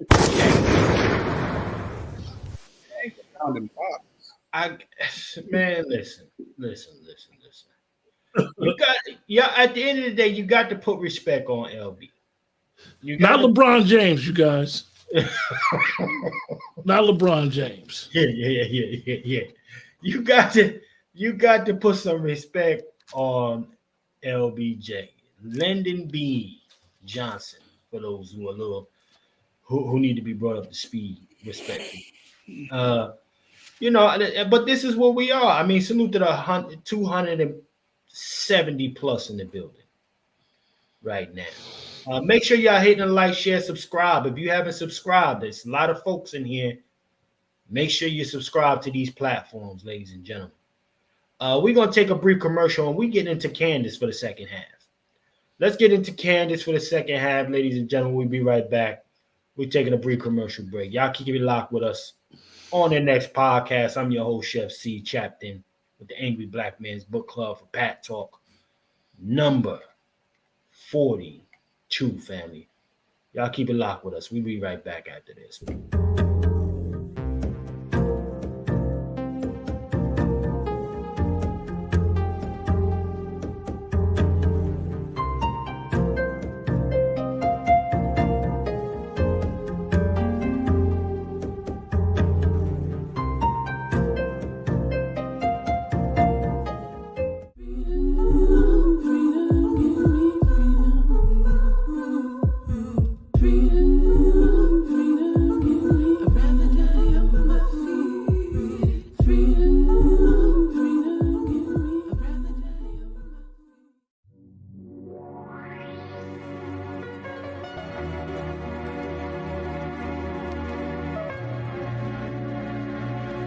One love, y'all. God bless y'all. Black Americans all over the country, baby. They say don't wait. When that shit get crazy, leave, give up that day. But if I had to cease my love, 1,000 seas I drown to stay. Cause when it gets hard, it's never even close to what I've suffered. Till you came into my life and brought some peace, removed the clutter, reconstructed trust. My heart you clutched, focused, and you aimed. Pulled the trigger on a life with you that nobody could grace. I could see with you in darkness, making moves and power plays. In the shadows of the sunlight, ultraviolet, super rays. See, I can look at other people's creations, but I can also see the reflection of my people when I see these creations.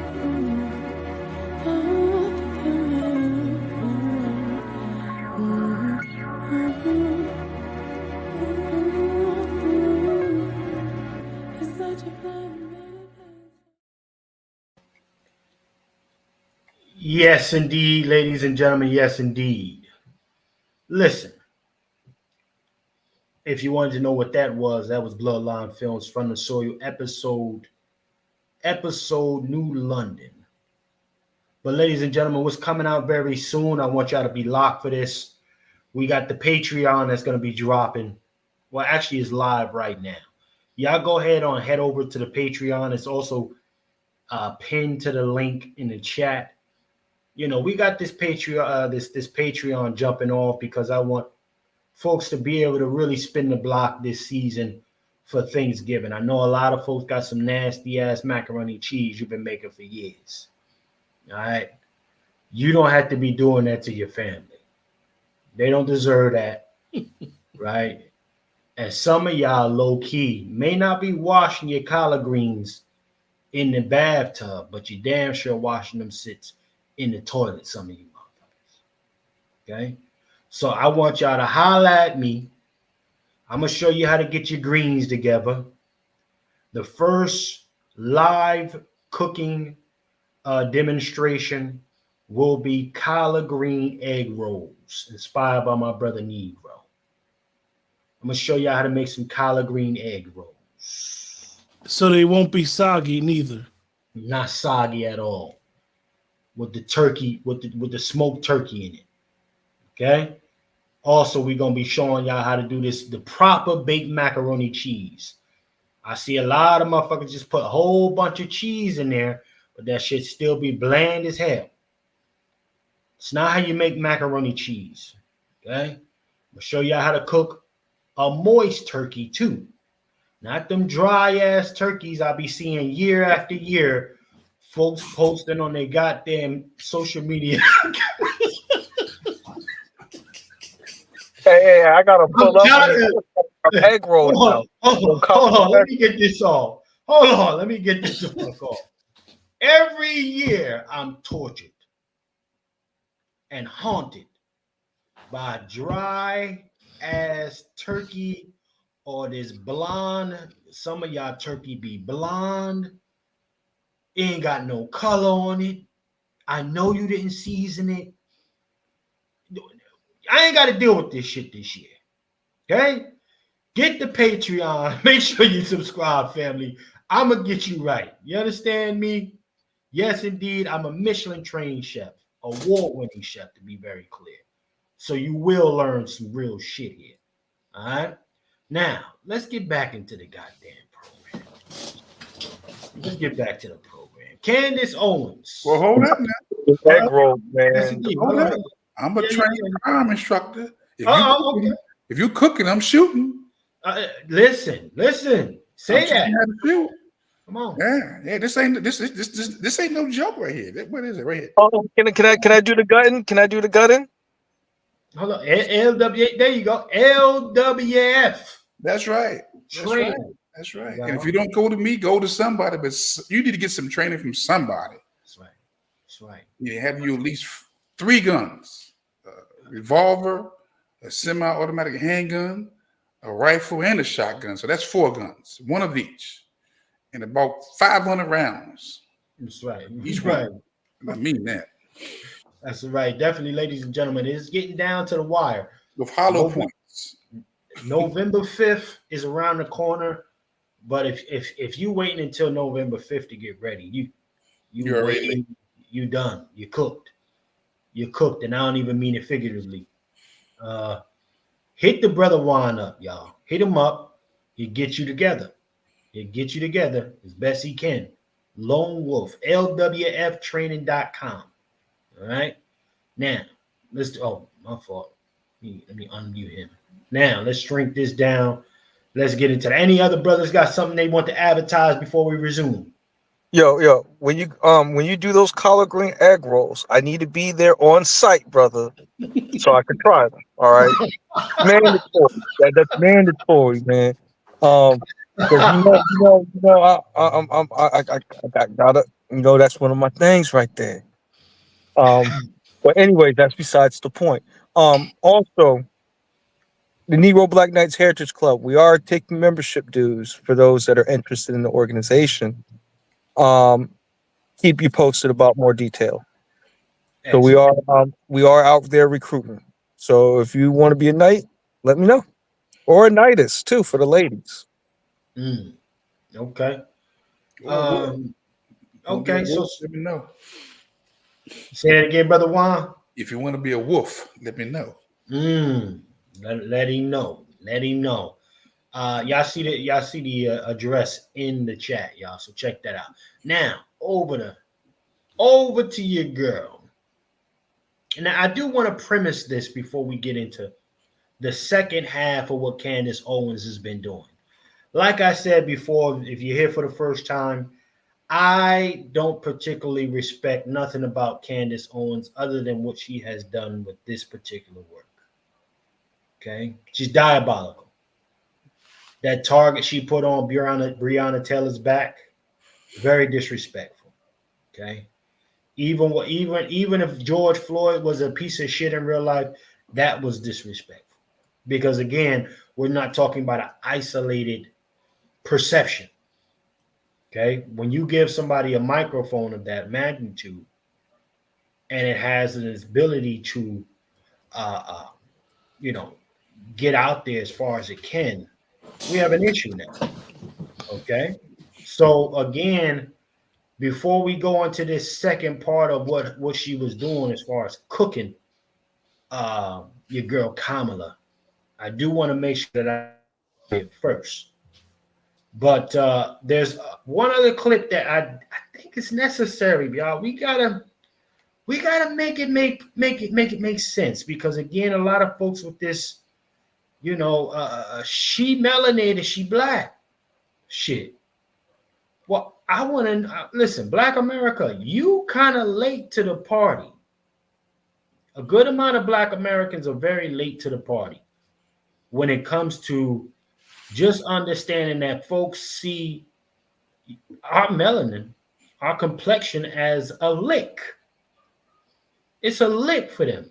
It has no cultural value for these folks. Okay?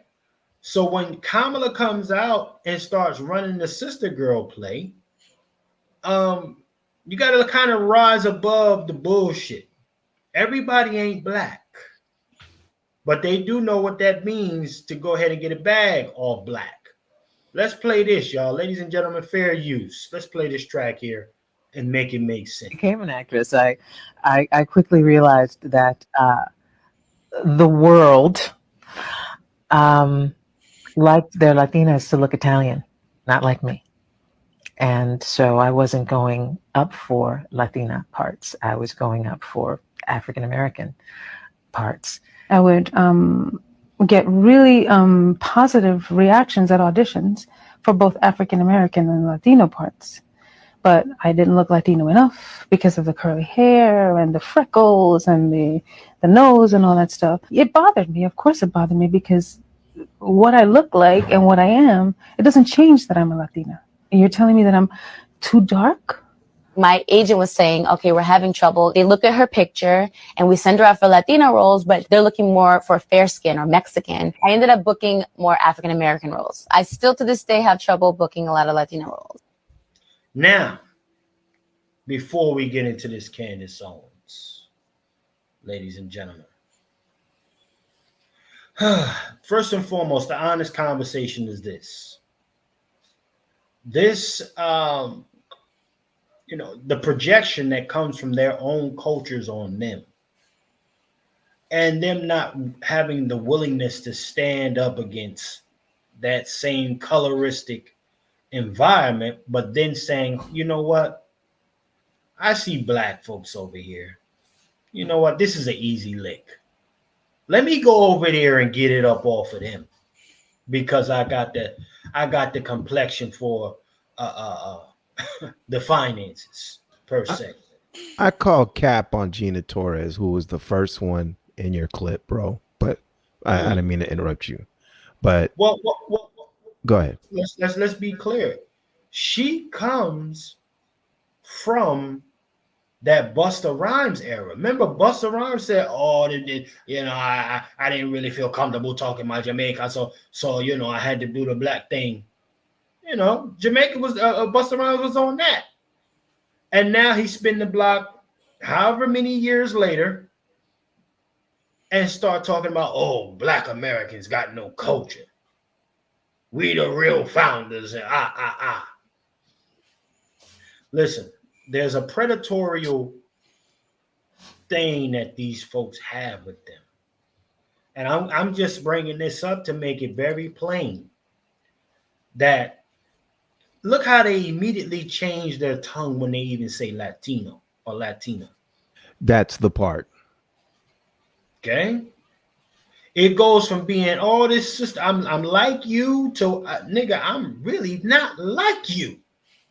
And the only reason I let you get some of this is because my own folks don't even want me. I'm about to push back. I'll push back. All right, yeah. Let's do this. See, when I hear this conversation, I hear them talking to their own people. They ain't talking to black Americans. They're talking to their own people. Yep. They're not talking to us. Matter of fact, I'm almost offended that we talking about, we're in their conversation. See, we always talking about them being in our conversation. Now we're in their conversation.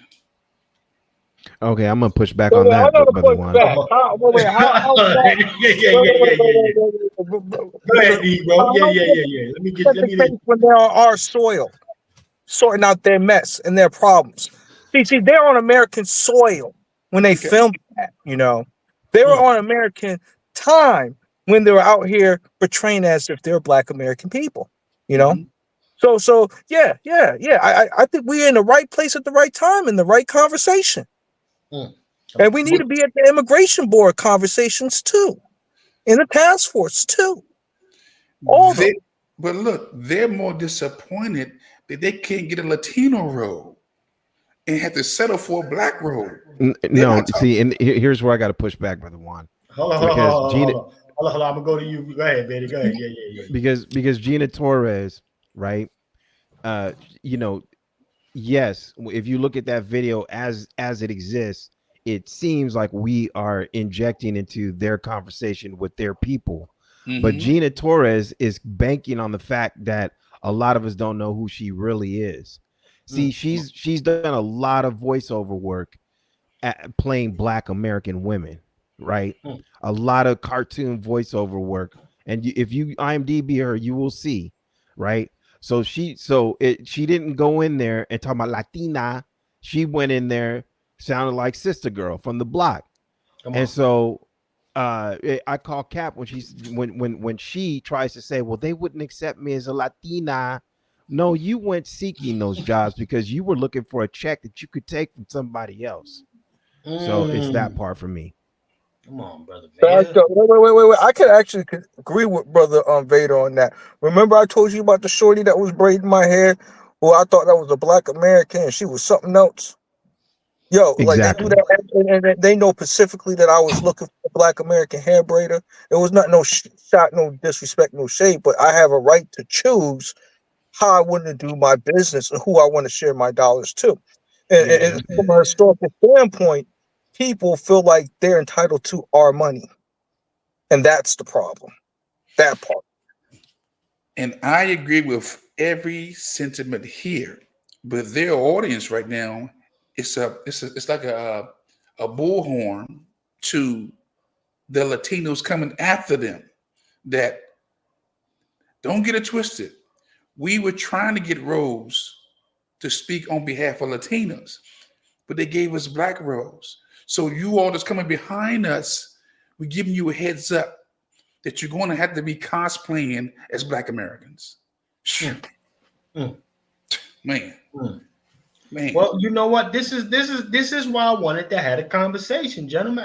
Let me hear from Brother Q though. Brother Q, man. I mean, talk to me on this, man. What's happening? Because again, I mean, listen, and you know what? I do understand the place that Brother Juan is coming from. It sounds like they're trying to berate the Latino film industry for not accepting them, trying to get a little lick in. However, even with trying to be, I guess, the stand-up woman for an Afro Latino in this case, right? It didn't stop her from becoming a predator. It didn't stop any one of these females from becoming predators in this moment to then say, you know what? Okay, I'm sure I'm even competing in a role against a Black American woman who should actually have this. But for whatever reason, they like me more. I have no real connection to it, but I'm going to go ahead and take it, even though I know that this person who's a Black American should actually have that role. And that's where I look at these females sideways and I have no sympathy for them. Predatorial, racial, and ethnic capitalists. Right. But go ahead, Brother Q. What say you about this situation here, sir? I'm just lining this Kamala Harris thing up because, again, in this case, let's make it plain. How is this not what Kamala Harris is doing now? She went from Kamala Harris went from collard green, gumbo, Chuck Taylors to an Afro Latino one day. Oh, I saw it. Thank you. She said she was an Afro Latino 2 weeks ago. So I'm just saying, family, we got to keep this in mind. Go ahead, brother Q. You got the floor, sir. Well, when you're dealing with actors, and then you're dealing with what I hate the most is identity politics. And when you're dealing with identity politics, identity is everything. And this is why what Candace Owens has done by critiquing this book is landing so well on people, because we need to be honest. Identity politics has been a crutch for Black Americans. We think that it's been helping us, but the reality is that it hasn't given us any tangibles, because identity politics plays on emotion. It doesn't play on policies, and it doesn't play on, like I said, tangibles. In the case of Gina Torres, you know, one of the things with actors is I think a lot of people think that there's a lot of roles out there, a lot of scripts.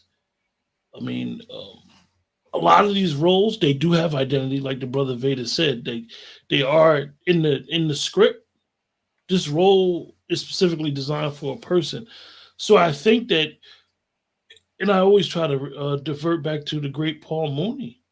Everybody wants to be a nigga until it's time to be a nigga. Come on. And there you go. Once you realize that it may seem like it's perks to say that you're cosplaying as a Black American, once you realize the reality that all of us has faced, all of us has been through since we've been here generationally, then it's no more, the gig is up. Then nobody want to be a Black American anymore. You know, the thing is that those of us that know, we need to take control of what's ours, like the alienation. We need to understand how serious it is and why it's important. Let me tell you something. Chef said, you already know where we from. Yeah. We love the Caribbean people. But guess what? I'm going to tell you, I have a good friend that's Haitian. This is my guy. And I love his culture because he loves his culture. And I love my culture because I love my culture. You just and it's no difference. His is not better than mine, and mine is not better than his in our eyes.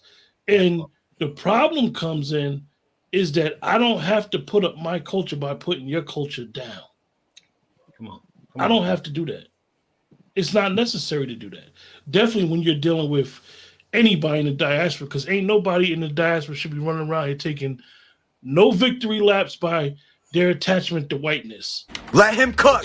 Because at any given moment, the rug is going to be pulled from up under you if they choose to. But, you know, I know you're going to get more into Kamala Harris. I got a lot to say about what Candace Owens did, so I'm going to wait till that portion of the program gets to. Yes, indeed. No, listen. This is salute to our brother Dr. Shaw for checking back in, man. This is exactly what Dr. Shaw was waiting for anyway. Can I push back on that? I'm gonna let shout out to brother D, bro. Shout out to D. That's my nigga right there, man. But I want to say this.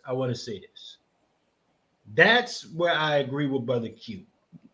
Now, some folks go, "Oh, nigga, you a Pan-African? No, I'm not. I am not. I'm Black American. Period.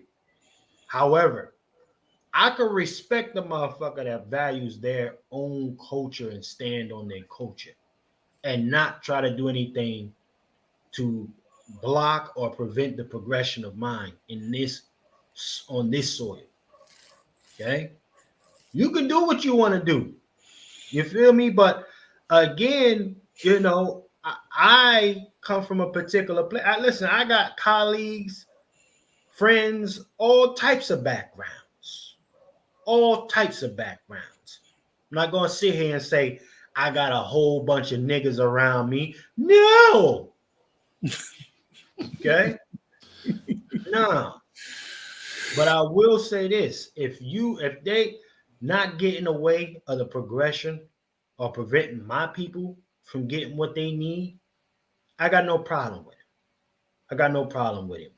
And that's where it is. But when I said I had just like you, Q, I had some Jamaican friends back in the day. And these niggas rose up and said, yo, you American niggas got no culture. Why you in America saying that to an American? And then tell me how tropical your island is. Then take your tropical ass back home then, nigga. That's where I come from with it. Fix it's that so shit. tropical. The red snapper is so popping here in America looking at me. Get your silly ass from around me. And the whole time they was eating ocean perch, telling people it was red snap. Talking about his red, right? Eating perch and porgies. Get your stupid ass out of here. So this is the shit that I'm talking about, but that's the diabolical part of it. Don't shit on mine so you can up yours up while you in my country. You not even in yours. That shit just the dumbest shit. Like even seeing a Nigerian parade, a Puerto Rican Day parade, a fucking anything parade in the United States of America is the dumbest shit I ever seen in my life. You got on here on a goddamn, you went over here on a damn banana boat. You got here on a banana boat or a canoe and thought it was fly to then have parades in the street with your flags. Celebrating independence. Celebrating independence in a different country is fucking wild. No, they don't have independence. Damn, what happened to Brother Short? I fired him up so hard. The stream was waiting for him to talk and said, "Oh no." Let me see what happened with him. Can I get Yeah. My thing is that show me the Black America that's going to like Nigerian Hollywood and whatnot. It's snatching up Nigerian roles from the Nigerian native actors that are there. Bro, who would we even play? It would never be tolerated. Yes, it would never be tolerated. It would never be tolerated. But you see, let me just say, there's something else going on here. And what's going on here is our fault. However, in Africa and certain things, and then the Caribbean and Latin American, certain things, it's the same, but it's different. Let me give an example.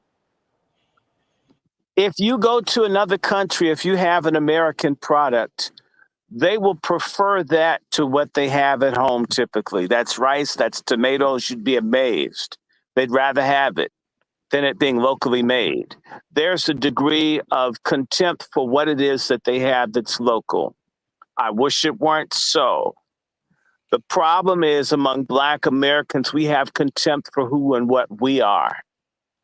We're the ones that make people feel like they're better because we go running after them. I have heard professors, bullshit, fucked up Pan-Africanist nigger professors tell us that we need to run after Africans and Caribbeans to find ourselves. Okay? And so they hear that too. They don't think of that as much until they get here and they keep hearing it, that we're better than they are. Then they'll get Black Americans to tell them that they are better than we are. Okay? They're hearing this from everybody, including those amongst our elite who hate our guts. And then if we don't like ourselves, we're ashamed of where we come from. And shame, the same way Candace Owens is hunted down and went and did research on St. Anne's province, St. Anne's Parish, and looked into Spanish Town and Brown Town. And you're speaking to a person that wrote an article, an editorial, denouncing Kamala Harris around this identity bullshit 4 years ago this August. And I had people ignore it. And then the article went viral in July of this year. 4 years later, to show you how fucking lazy and stupid Black people are. We get all kinds of people who are trying to inform and impart. And we've got a pig-headed, data-adverse culture that doesn't like information amongst us. By the way, other people us and they hate us for it. Because nobody respects the fool. We have a foolish-ass culture. We have a culture where Flav and Busta Rhymes, who's not even a Black American, can come in and they're more important than Dr. Claude Anderson. He dropped again. You can't convince me that these algorithms do that when we're cooking the hardest. You know, you can't sell me otherwise. You know what? Damn. Yeah. Look at it. Brother Short, they dumped you again, fam. Yeah, I'm sorry. Look. They on you. As I said at the beginning, the FBI is bothering me. Okay. And I will explain to you what I was doing when you did not see me. Forgive me for leaving the topic. I was talking to Mrs. Kelly, and I mentioned to her this FBI foolishness. And I mentioned to her that they're upset about international television shows I used to do. And they have cleaned out maybe 1,400 interviews that I did. I just happened to go into YouTube, Chef C, and I found a whole bunch of interviews that I hadn't seen in years. That as this Middle Eastern thing heats up, people who are angry about what's going on in the Middle East and so forth are putting up interviews that I did years ago. And that's upset the FBI because I denounced those fuckers, and I'll do it again. And so if this cuts off, it's not me. We have premium service, but I have always had this IP attacked for years where we couldn't even get cable service. Are we under fascism and harassment? Like, and I was trying to get Hulu and we couldn't get Hulu. We were doing everything. And the cable person said, I did everything right. Somebody is on your system. And I called some folks in India, and there were people from 23 governments on my goddamn computer, which blew my mind. Why do people need to monitor? I'm not all that. Again, I'm 59 years old, living with my mother, single person, with no car, no real property. However, shit that I was putting out, information I was putting out actually upset people. And so this FBI harassment started. And I think within the past few days, a bunch of folks have been releasing old videos that I did years ago, and it's back up on YouTube, even though the U.S. government seized those videos a few years ago. I guess other people made copies. Please forgive me. My crime is I spoke out against the oppression of Black Americans in the United States in an international way, much like Paul Robeson, William Patterson, Malcolm X, and others, and of course, Brother Larry Pinckney. So I apologize because it is not me doing anything. So if you want to know what I'm upset about, you can go to YouTube and pull it off and put in Randy Short and Press TV, and you'll see some interviews where I was criticizing the European Union arming Israel, warning people about these great wars that we would have. People kept doing this stupid shit and possibly World War III. I was saying this 12 years ago. So I'm sorry. Now let's get back to this thing. These foreigners and other people count on us to not like ourselves. As long as Black Americans hate their own guts more than they hate white supremacy or being exterminated, we're dead meat. We're just roadkill for someone to fuck over. It's our fault. It's our fault. And I'm saying, I know this like the university, and you couldn't get other I'll give you an example. I remember being at Oxford University in their Mandela Rhodes house, where they have all their archives. lives. I ran into, there was another Black American from, maybe there were 2 of us that were Black, 3 of us from America that were Black in the reading room. One person made certain that they never spoke to me. Everybody there knowing we're Black America, what if we speak to each other? Fuck light-skinned nigger who didn't want to be associated with me. I wasn't bothered. Didn't want to be identified with me, even though everybody there had to check us in knew we were from America. He's busy being ugly to me because we're both from the United States. There was another Black American we spoke. It was cool. Hi, how you doing? Name Randy. Good. We do this. Put him at a predominantly white university. Now the Black Americans.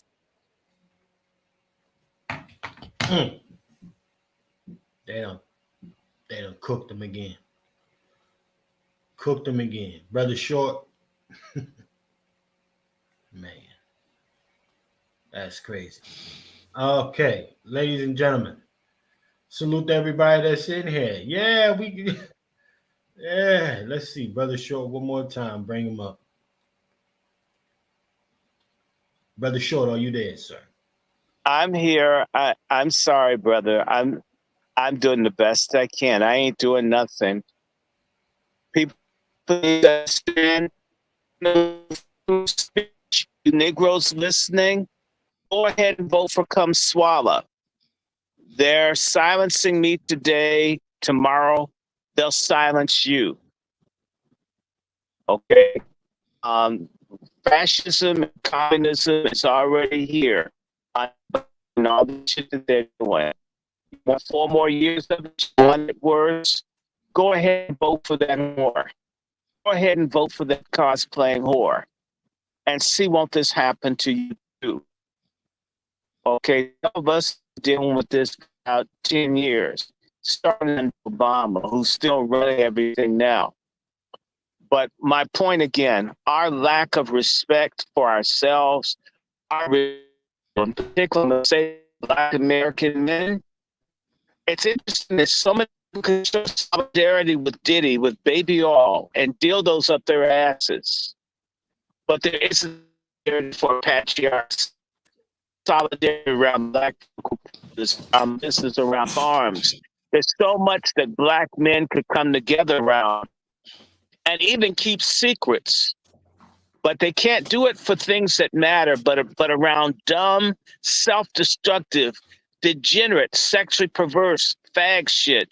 So much solidarity. We got to get out of that. There should be some solidarity around survival, around prosperity, around policy, around self-defense, around eating, around mama, daddy, and baby. That's what we need. By the way, that's another thing that some people see about us, and they're confused. And they don't have sympathy with us that we're under attack. People are glad that hatred of Black people is mostly directed at us. In fact, they don't mind doing us in as long as they can get their American dream. It's us to come to achieve our American dream. It's never going to come from Kamala or from Ofaga, from anybody that is not in agreement with us about our life. And not everybody, but it's many. And what happened is very good. Everybody within the scene, Kamala Harris was a whore, sociopath. Obvious from the first time I looked at the bitch in 2015. Since we went to school together. She's a psychopathic whore. How are all of these Negroes who... Yeah, I'm gonna have to we're gonna have to let Brother Short marinate for a little bit. They on him tonight. Yeah. They definitely on him tonight. Heavy. Yeah, what's going to happen is when they put up his part during the broadcast, because there's so much distortion, it'll turn other folks off. Right. Brother Short, Yeah, let me sign off, guys.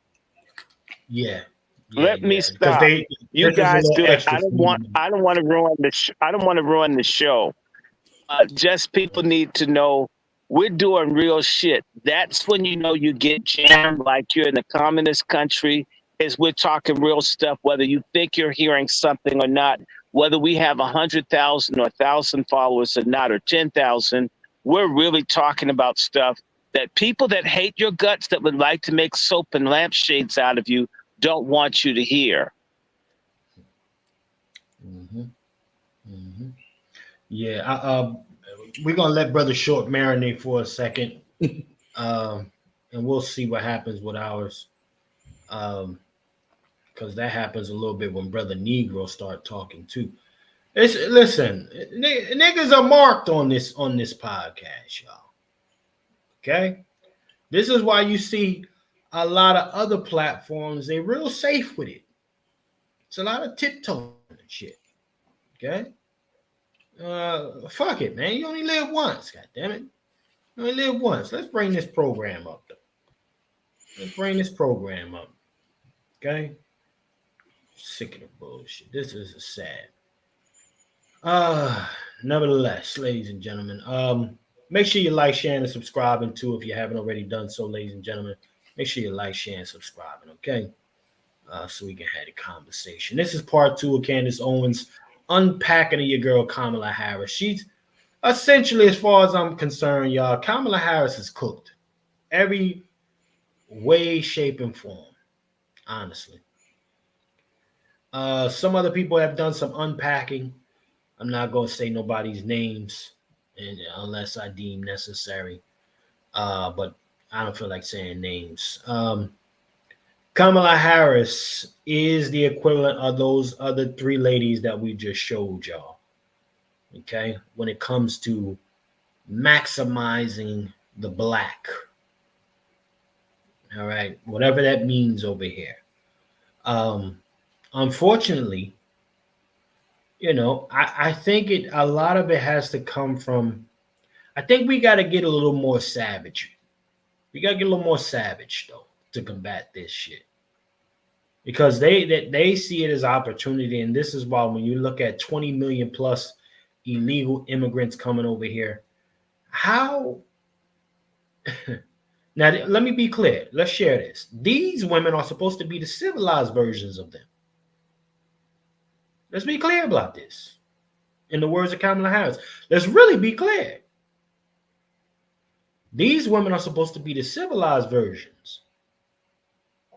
So when you then bring a whole bunch of other ones with savage mentalities, right? How on earth does anybody think that they're going to look at America, or particularly Black Americans, in a light of sympathy or even concern? No, listen, everybody for themselves. They're gonna hit the lick, you know. You get yours, they get mine, etc., that kind of shit. Okay? But let me play this, y'all. Let me play this track here. All right, guys, you can stop everything because this is officially the only podcast that you need to listen to today. Yesterday, I received an email from a woman all the way in New Zealand who decided to turn into Sherlock Holmes and fully dedicate herself to investigating Kamala Harris and all of these missing documents and all of these questions. And what she uncovered is potentially so shocking and so alarming. And officially close the $1,000 bounty because she's earned it. I mean, she's going to receive the full 1K. Because this is now getting dark and twisted. And my suspicions about Kamala Harris potentially pretending that the help was her family maybe have been confirmed. I'm going to let you guys judge. Don't want to get way ahead of myself, but do not go away, and welcome back to Candace. It was a discrepancy that was in. And you got to go back 2 episodes and play catch up, episode 70 and episode 71, because we're not going to do too much recapping here because I want to jump right into this. Basically, someone came for Janet Jackson and I answered the door. It was a discrepancy that was in Kamala's book a woman that she said was her grandmother named Beryl, a picture of her and her grandmother Beryl. Here it is, visiting my paternal grandmother Beryl in Jamaica. And then I did just a brief search online and found out that Beryl allegedly died 4 years before Kamala was born. So that's a major red flag. Then I had a little bit of a gut instinct. The photos that were being presented of Kamala and her grandparents, great-grandmother and Beryl, I just felt that the women, or the woman, because I think they look remarkably alike, I just feel that maybe this woman was the help. I'm not saying. Let me say this before we go too far. If anyone has worked for a UES family, ultra high, or UHES family, ultra income families, etc. These are the elites. They're like 30 million and above type of families. But I bring that up to say that absolutely they have, even to this day, I just saw one yesterday, they have these helpers who essentially raise the kids. Okay? And I have seen, even sometime, these families, particularly the mother, she would get really jealous if the help got too close to the child. She would get very jealous. If you was a little too comforting to the child, I would see their little, no, you just a helper. Get away from my kid type of thing. So when we're talking about Kamala in this case, where it is alleged that her entire, that father's side particularly, they own slaves and everything, right? The help was raising Kamala, little old Kamala. It can't be too far-fetched. I wouldn't say it's that far-fetched. A lot of folks think that, see, this is the problem where a lot of folks, particularly folks that live on a flat black mentality, they think that that blacks could never have a superiority complex, that they could never look at another darker skinned person as beneath them. Okay? However, a lot of these folks, good amount of them, right, absolutely look at certain parts of the population as beneath. I mean, even the white boy. Shout out to Hickabus in the chat. Hickabus, you know what I'm talking about. Some of the uppity whites look at the hillbilly whites like they trash. Okay? Yeah, they got no problem charging the hillbilly white boy to the game. Yeah.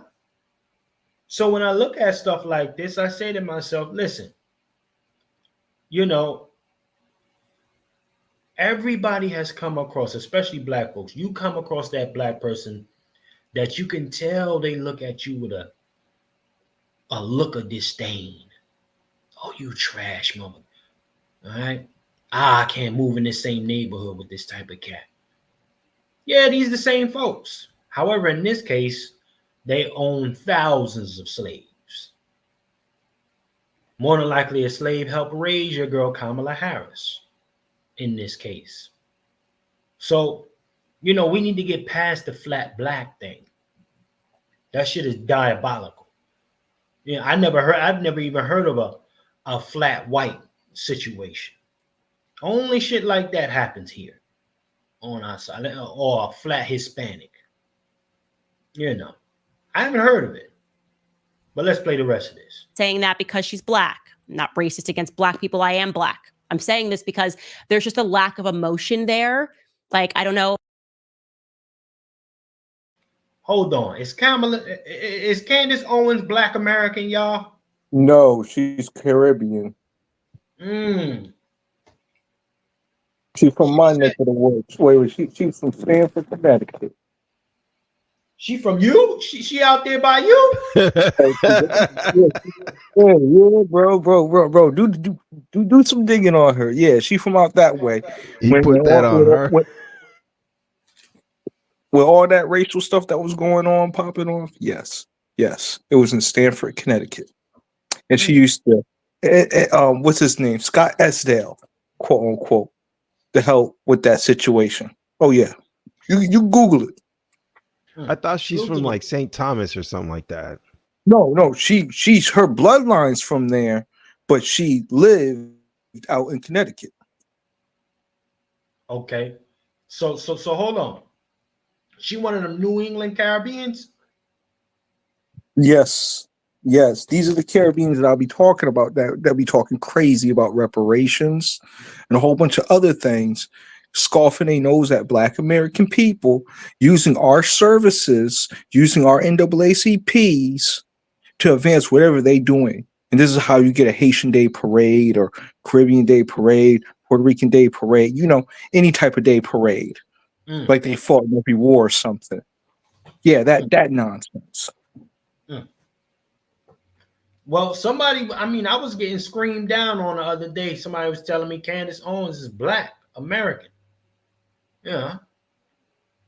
That's what I was getting told. But I said, you look up her Wikipedia, I don't want to go there all night tonight. Not tonight. That's a lot. But it does seem that she got some kind of Black, somebody's tucked away that's Black American in there. And then the other side is Caribbean. So, however people want to work that out, I'm not getting into that. But yeah, that's why I'm like, hold on. How can she claim Black though? I'm just confused with that. But let's play the rest of this. Oh, if it's just my grandparents, or when they're with you, they're like super cuddly and cute. And this woman's just kind of very serious each time that she's being featured here. So anyways, what happened was we sourced Beryl's birth certificate. And then my instinct got a little bit stronger because her name was spelled differently in the birth certificate, right? So you see that it says Beryl spelled Beril, Magdalene.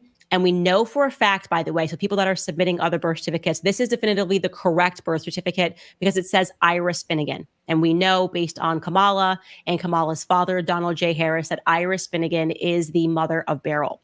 And then we see that her name changes, the spelling of her name changes rather by the time that we looked at her marriage certificate. Suddenly you can see that the marriage certificate has her name being spelled with a Y. Now that to me signaled that maybe she definitely is the help, and I'll tell you why.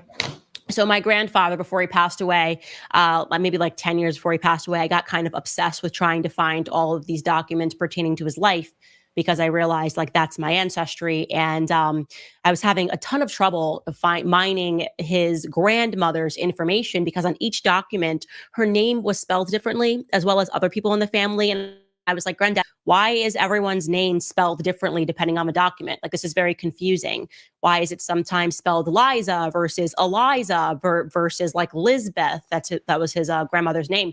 And he explained to me that they didn't know how to read and write. So you forget this. You forget that you had a world, the majority of people couldn't read and write, especially if you were not considered like a high class person. My grandfather grew up on a sharecropping farm. And so what that meant was, even if you had a name, if you couldn't read and write, you were going up to the register, whether it was for birth, whatever it was, and you were just telling somebody the name. You weren't saying like, hi, it's Candace, Candace. You're just saying Candace, and one person might spell it Candis, somebody might spell it Candice. If you do not know how to read and write, you don't recognize these discrepancies. So that actually, I thought, was a good thing in terms of like my idea that this woman could have potentially just been the help, maybe like on my scent. But I didn't want to be too. Hey, Brother Negro, she says sharecropping. Yeah. Brother, I'm already looking it up. They saying that one side is one thing, one side's the other. Call it an anchor baby and let's keep it going. Shout out to the Too convinced. Obviously, I lean into the conspiracy mindset because we've been lied to so many times. But like I said, we did find that marriage certificate between Beryl and Lawford Newland. which was in July of 1944. And I want to be clear, guys, we know for a fact this is the correct barrel. So we're not confused here and looking for more documentation when it comes to the birth or the marriage, because the correct parents are listed. You can see Patrick Finnegan is listed. And so we know that Beryl's parents are Iris Finnegan and Patrick Finnegan. So that is the correct parent, the correct marriage certificate. But we had no idea who Lawford Newland was. We had no idea that Beryl had allegedly been married after she birthed Donald Harris. That would be Kamala Harris's father. Thought that was like quite strange. She would have been 6 years old in 1944. Donald Harris was born in 1938. So this means that she got married to this guy, Lawford Newland, and she had a 6-year-old. So I thought that was quite strange. I couldn't find anything on Lawford Newland. Hey, hold on real quick before we get too far. We got Richie Dope. I don't know if Richie, you a Caucasian or you a Black American? Richie Dope said, "Wait, what? Caribbean isn't black? I dated women from the Caribbean and they were black as fuck." Yeah, Richie, you got to be a white boy. That sounds like a white boy. You know, there's your lineage, right? And then we know that even amongst those of us in the lineage, there are blood traders. And this woman, I know that there's a video out there that I can Google and that anyone can Google, where she clearly states with her full chest, both titties, that she hates the Black community and she wants to destroy the Black community, and that she is not Black. She has said this with her in English. He says, "I'm English." She says this shit in English with both her titties and a dick. That she don't like Black Americans. She don't want to be Black American. She don't want to be a part of the Black community, and that she wants to destroy the Black community. So I don't give a shit what's in her lineage. She's a blood trader at best. Didn't she call us? Wait, didn't she call us Blackistan or something like that? Thank you. Yeah, I remember that. I remember that. Yeah. See, this is why. And shout out to Richie, white boy Richie in the building. Salute to Richie. Richie called him a Caribbean and got some oxtails up out of her. You know, Richie called him a Caribbean. He called him a Candace Owens and got the oxtail. So, you know, shout out to Richie for that. Listen, first and foremost, let me say this. I gotta digress. Salute to the diversified viewership that we now have. Okay? Salute to that. Okay? But I also want to make sure y'all hitting that like, that share, and that subscribe button. But most importantly, hit the dislike button. Huh? Help us out. Get the dislikes up. All right? Brother Chef? Yes, sir. I think we need to hear from Brother Q. I know he's been waiting. What? When he fell back to the cloud like that, I don't know. But Brother Q, what's happening, Brother Q? Listen, can I hear you? I'm here. I don't want us, respectfully, I don't want us to lose focus on the issue of Candace's groundbreaking research. Okay. Because we tend to get off track, and I don't want us to get off track on what she did and what she uncovered by just basically doing a little bit of reading from Kamala's book. So you can proceed. Okay, we're gonna get back to that. I appreciate that, Brother Q. Salute to Hickabus for hitting the dislike. He switched it up for us. Salute to him. You know, that's the kind of momentum we like, Hickabus. We like that momentum like that. So let's play a little bit more. And I love Malcolm X. White folks don't love us fools. See this? Okay. Salute to you, Cicely. I think I'm saying your name right. Let's get this going. But somebody on the team was able to determine that he arrived on a ship to New Orleans.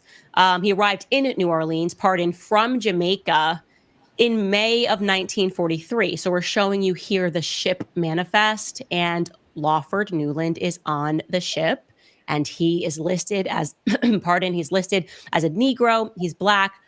It says his marital status is single. That would be correct because this would have been a trip the year before he got married to Beryl. So quite strangely, he went to New Orleans, and then I guess he at some point had to have gone back just a year later to get married. We still have not been able to locate the relevant marriage certificate between Oscar Harris. Now that's, again, Kamala's dad's father is Oscar Harris. We cannot find that marriage between Kamala's grandfather and Beryl. So that's like a huge question mark there, right? Like, where is that marriage certificate? If you guys find it, we're checking our emails. And we're obviously aware that there are a lot of different Beryls that are being born in Jamaica at different times. Some people are like, this could be the case of two Beryls, and they're sending us different birth certificates. Like I said, we know we have the correct birth certificate. We know we have the correct marriage certificate. We know for a fact that this Beryl did get married, and that Donald should have been 6 years old when she got married. So it begs the question, was this her second marriage? Did she have a child out of wedlock with Oscar Harris? Did she have Donald? And then did she get married? Because it lists her on her marriage certificate as a spinster, which means that she's not married, obviously. And then she gets married to Lawford Newland. And then at some point they would have had to divorce if she remarried and got married to Oscar. So she would have had to have gotten with him, had a child with him, married somebody else, divorced that somebody else, and then gotten back together with Oscar and gotten married. That's like a lot of movement. Again, we don't have any documentation, so we're not going to speculate. But Beryl in general, I'm not describing her as the dog that's not barking, okay? So some people were saying, well, I've seen on different websites that there was also a Beryl Harris that died in 1995, and maybe this could potentially be her. We've done the math on that. No, that woman would have been born in 1914. Like I said. My question becomes, matter of fact, I just find it a little strange, ladies and gentlemen. Okay, the mere fact that, especially when it comes to that to be found, right? And these, I don't know if it's mistress behavior going on. He's they're pilling the help. I don't know what's happening here. But maybe a little incest too somewhere. That's what it's giving me. But I'm very curious. Let's peep some more. We know for a fact Beryl was born. The birth certificates are probably the most relevant source, because you obviously wouldn't have a birth certificate written years later after the fact that your child was born. It says that Beryl was born in 1917. But I started going back to that piece that Donald Harris wrote. Remember, the first time that we were kind of introduced to the fact that Kamala Harris was Black, it was because Donald Harris wrote this piece, which came right behind Kamala Harris's book, Reflections of a Jamaican Father. And I just would like to, by the way, really stress to you how Black he was trying to suddenly make them. Like, I'm just going to read you the first sentence of this by Donald J. Harris, Kamala's father. As a child growing up in Jamaica, I often heard it said by my parents and family friends, "Member where you come from." And then he goes on and he writes, my one big regret is that Kamala and her sister did not come to know very well the two most influential women in my life, Miss Chrissy and Miss Iris. Okay, so those are his grandparents, according to him. Those are both of his grandmothers, maternal and paternal. And then the whole piece is about his grandmother, his two grandmothers. And he wrote, both of my grandmothers had the strongest influence on my early upbringing. And then in parentheses, he writes, not to exclude, of course, the influence of my dear mother, Miss Beryl, and loving father, Mass Oscar. Like, I think it's supposed to be like Massa, like Mass Oscar. Very strange. Again, nobody that I know calls their mom Miss Beryl, calls their... See, this is why I said to y'all earlier, family, I think that even the Beryl, if they're alluding to it, right, was the mom. And you know how cats do the fucking, this is your auntie right here. Although auntie was fucking. This is what it's giving me right here. Little family matters, quote unquote, going on. You gotta taste the help. Pause. Grandmother Miss Iris and calls their other grandmother Miss Iris. There's something about that doesn't strike me as familial. But again, that's speculation. Doesn't matter. Maybe there is this strange family where everyone, like, they address their mom as Miss and they address their grandmother as Miss and they address their other grandmother as Miss, like that. It really isn't up to us to make any conclusions. That's the first and last time that he mentions his mother, Miss Beryl. Okay. Which signals to me that my theory about her having died young, you're saying you're raised by your grandparents, but your mother is around, but you don't talk about your mother or speak about your mother at all in this entire piece, signals to me that this is correct and your mother died early, okay? You're not mentioning her for a reason. So then this gets crazy. I get an email. Actually, I got 2 emails, but this one in particular made me sit up straight in bed. Like, I'm not kidding. I was like about to fall asleep and I just decided to check the email box and I sat up. I sat up just like this and started texting everyone. And I woke my husband up. I was like, you have to read this email. This is completely crazy. It came all the way from New Zealand. Shout out to New Zealand. I'll be on tour there soon, you guys. Get out there, buy some tickets, because we're going to talk about this now. That's the only thing Nah, fuck what she just said. Hit up lwftraining.com. Join my Patreon, so forth and so forth. Don't do nothing in New Zealand. Brother Chef, it just dawned on me, I'm slow. But she said that Donald Harris, Kamala's father, had to be reminded constantly to remember where he came from. And I just want to point out that people who need to be reminded where they came from often try to forget where they came from and who they are. So I just want to point that out. Yeah. Salute to that. Let me keep this. Let's keep spinning the block here. I'm going to speak about New Zealand, but I'm going to just read this email to you because it's just incredible. Kia ora from New Zealand, Candace. My name is blank. And after your first podcast about the family of Kamala Harris yesterday, I went down the rabbit hole all day looking for photos of Beryl Finnegan Harris's brothers and sisters, as you asked. I was so intrigued and I wanted to take up your challenge. I could not find those photos, but I did come across a record that you might be interested in. I noticed on Kamala's birth certificate, you showed that her father, Donald Harris, was 26 at her birth in 1964, giving him a presumable birth year of 1938. That is correct. He was born in 1938. I'm just saying that as an aside. I came across the attached record of a 1-year-old child who died in 1940 in St. Anne's Parish. This infant's name was Donald Harris. You will notice the baby's father's name that is given was Albert Harris, and there's no mother mentioned. However, you will be interested to notice that a person listed as present at the death of the child was none other than Beryl Harris. She has also signed the death record. What are the chances that Beryl had her own baby named Donald in 1938 and then was also in attendance of the passing of a baby named Donald Harris in 1940? Weird, right? And just to be clear, that we're going to show you that certificate because it would mean that there were 2 Donald Harris babies born that Beryl was around. One was hers and one, I don't know, guys. It's getting weird. I'm going to finish this email, then we're going to talk about it. I have looked for the infant's father, Albert Harris, and cannot find a lot about him. Albert's father name was Abraham Harris. I believe it is possible he was married to a Violet Fearon on the 6th of March, 1935.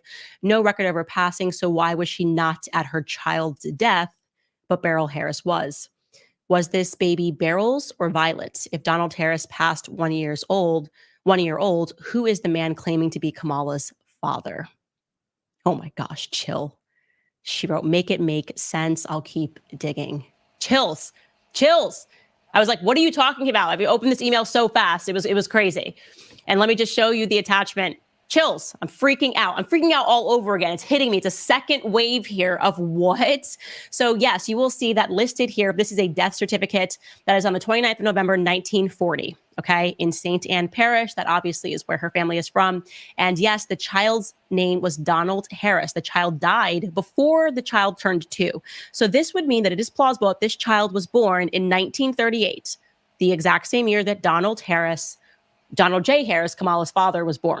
Okay. Can you pull it back up? I'm not done reading through this. Okay. So you have also, it says the certified cause of death is fever and a cold. And it's letting you know, it says the duration of the illness, so that this baby was sick for 1 month, rest in peace. And it does mention that that baby is the son of Albert Harris. And just as this person speculates, it is signed by Beryl Harris. And it tells you, because you're supposed to include this, the signature of the person who was present at the death. And it says Beryl Harris, present at the death.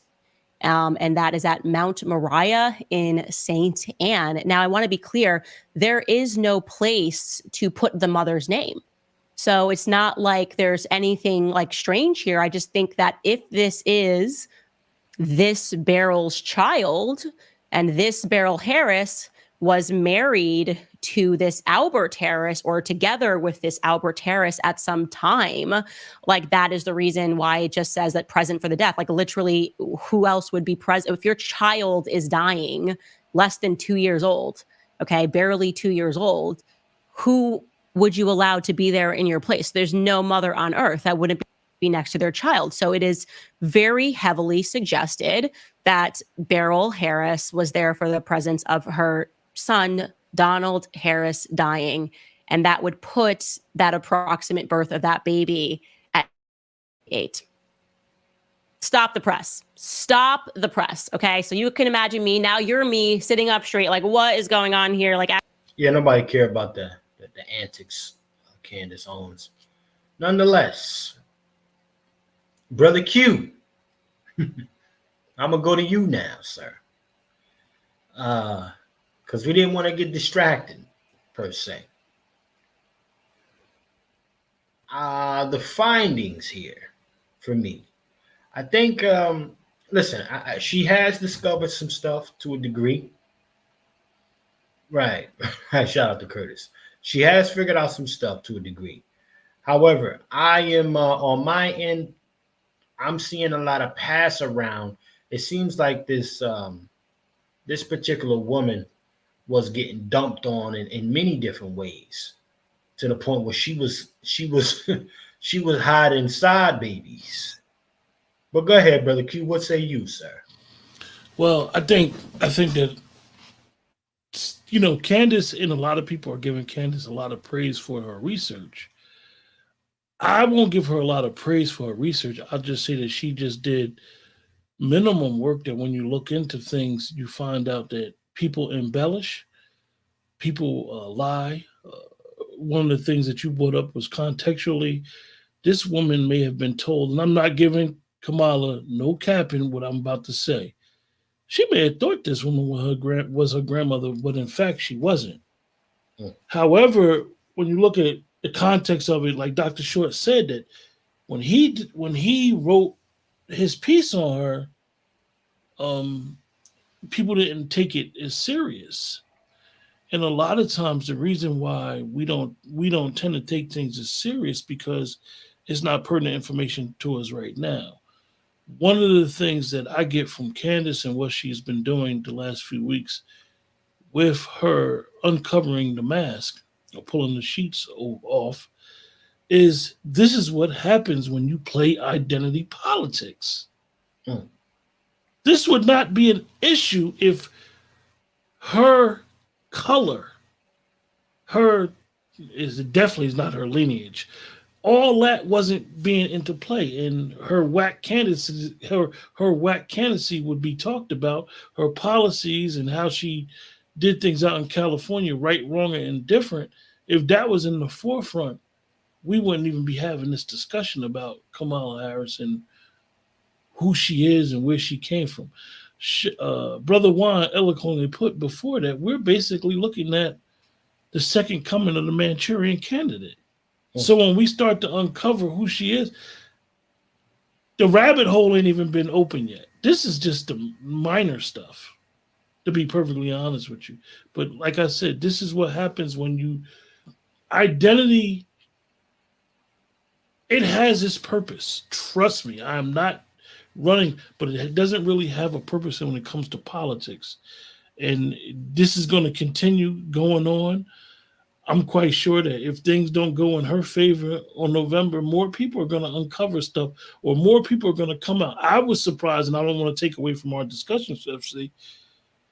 I'm surprised that a lot of her line sisters haven't spoken up for or against her. That always intrigued me, because you don't even got nobody caping talking about, oh, she was this and that when we was. You don't hear none of them stories. They're quiet. Everything's quiet. So that's all I wanted to discuss about that, and going for what the brothers are saying. Can I give a little pushback? You got Angela Rye. She was caping for her. No. We're not talking about somebody in her sorority. We're talking about the line sisters. When I mean line sisters, I mean people that pledged when you pledged. You don't hear them caping or saying anything. You don't hear them. And I'm not saying it's right or wrong, but it's interesting that we don't hear them. That's my issue. So this is a real live Manchurian candidate. I like that, Q. I like that a lot, sir. Yeah, we haven't heard any of the line sisters. None of the none of that shit. Nobody came through. I remember her win. I mean, you don't have nobody. Y'all know how they drum up somebody from the past. To the polls. 20 years later, talking about he was a good dude. We was class clowns and stuff like that. And come on, you don't hear that. Yeah, I mean, they went so far as to drum up the Central Park 5. Why couldn't you drum up some of her line sisters and bring them to the DNC to speak on her behalf? Did you even go to a HBCU is the real question. Like, did she ever attend the class physically? So it's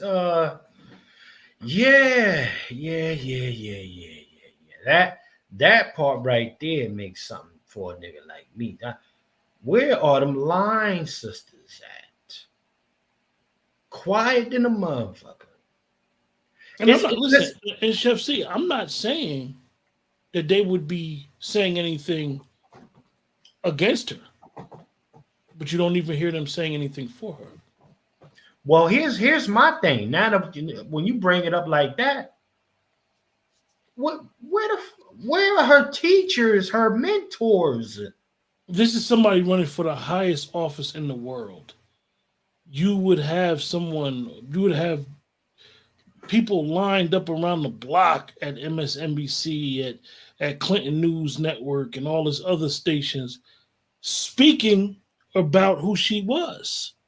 We're talking about prior to California. Yeah, we need to be talking about how her education was. They have no problem talking about when George Bush Jr. was running there, he was a C student. They have no problem talking about that, and it's rightfully so. But like I said, once you go down that rabbit hole, and it's funny when we talk about lineage and stuff like that, with Dr. Short being someone who does lineage work. I mean, he'll ask you 3 or 4 questions. For those that want lineage work, get in touch with Dr. Short. He does not do this stuff for free. He'll ask you 3 or 4 questions, and within an hour or two, he'll give you enough information to be like, wow. So once you go down that rabbit hole of researching and understanding who was who, we might find about Kamala not being, like I said, she's the Manchurian candidate 2.0. She's the Manchurian white candidate. I don't think she's black. She's white. She's whatever they tell her she is. Listen, just through this campaign season, she was a Southern black girl. She was She was an Afro-Latina. You better thank a union worker. She was a right, man. She is whatever they tell her to be. Thank you. I love you. Okay. Yeah. Y'all remember that? Thank you. I love you. No, Chef C. Let me be clear. Let me be very clear. that I'm whatever is going to pay me at the time. Okay, I get you now. I'm very clear about that right now. I'm very clear. Okay, listen. Let me. You know what? Hold on. Let me play a little bit more of this, but I'm gonna have to remind some folks of Carmelita Jareza. Okay. Let me play a little bit more, Candace. Actually, what do I know about Kamala's father? Like, this could be a coincidence, I'm sure. Yeah, I guess you could have like a lot of barrels that are giving birth to Donalds in the year 1938 in St. Anne Parish. Of course, like you have to consider every possibility here, but also consider that this is crazy. This is absolutely crazy. Okay, so then I received a second email. Okay, very interesting here. And I'm just going to read the email. I'm just going to read the email and take you through this. What happens when I go through my info box and I tell you guys to message with deets. This email says, "Hi, Candace. See the death certificate below indicating that Beryl Christie was a domestic servant in 1936 when her infant daughter died." So there's another, and this person has written Beryl Christie and lost her daughter, and I'm going to pull it up here at the bottom of this email. She talks about like the birth dates. I'll get to that later.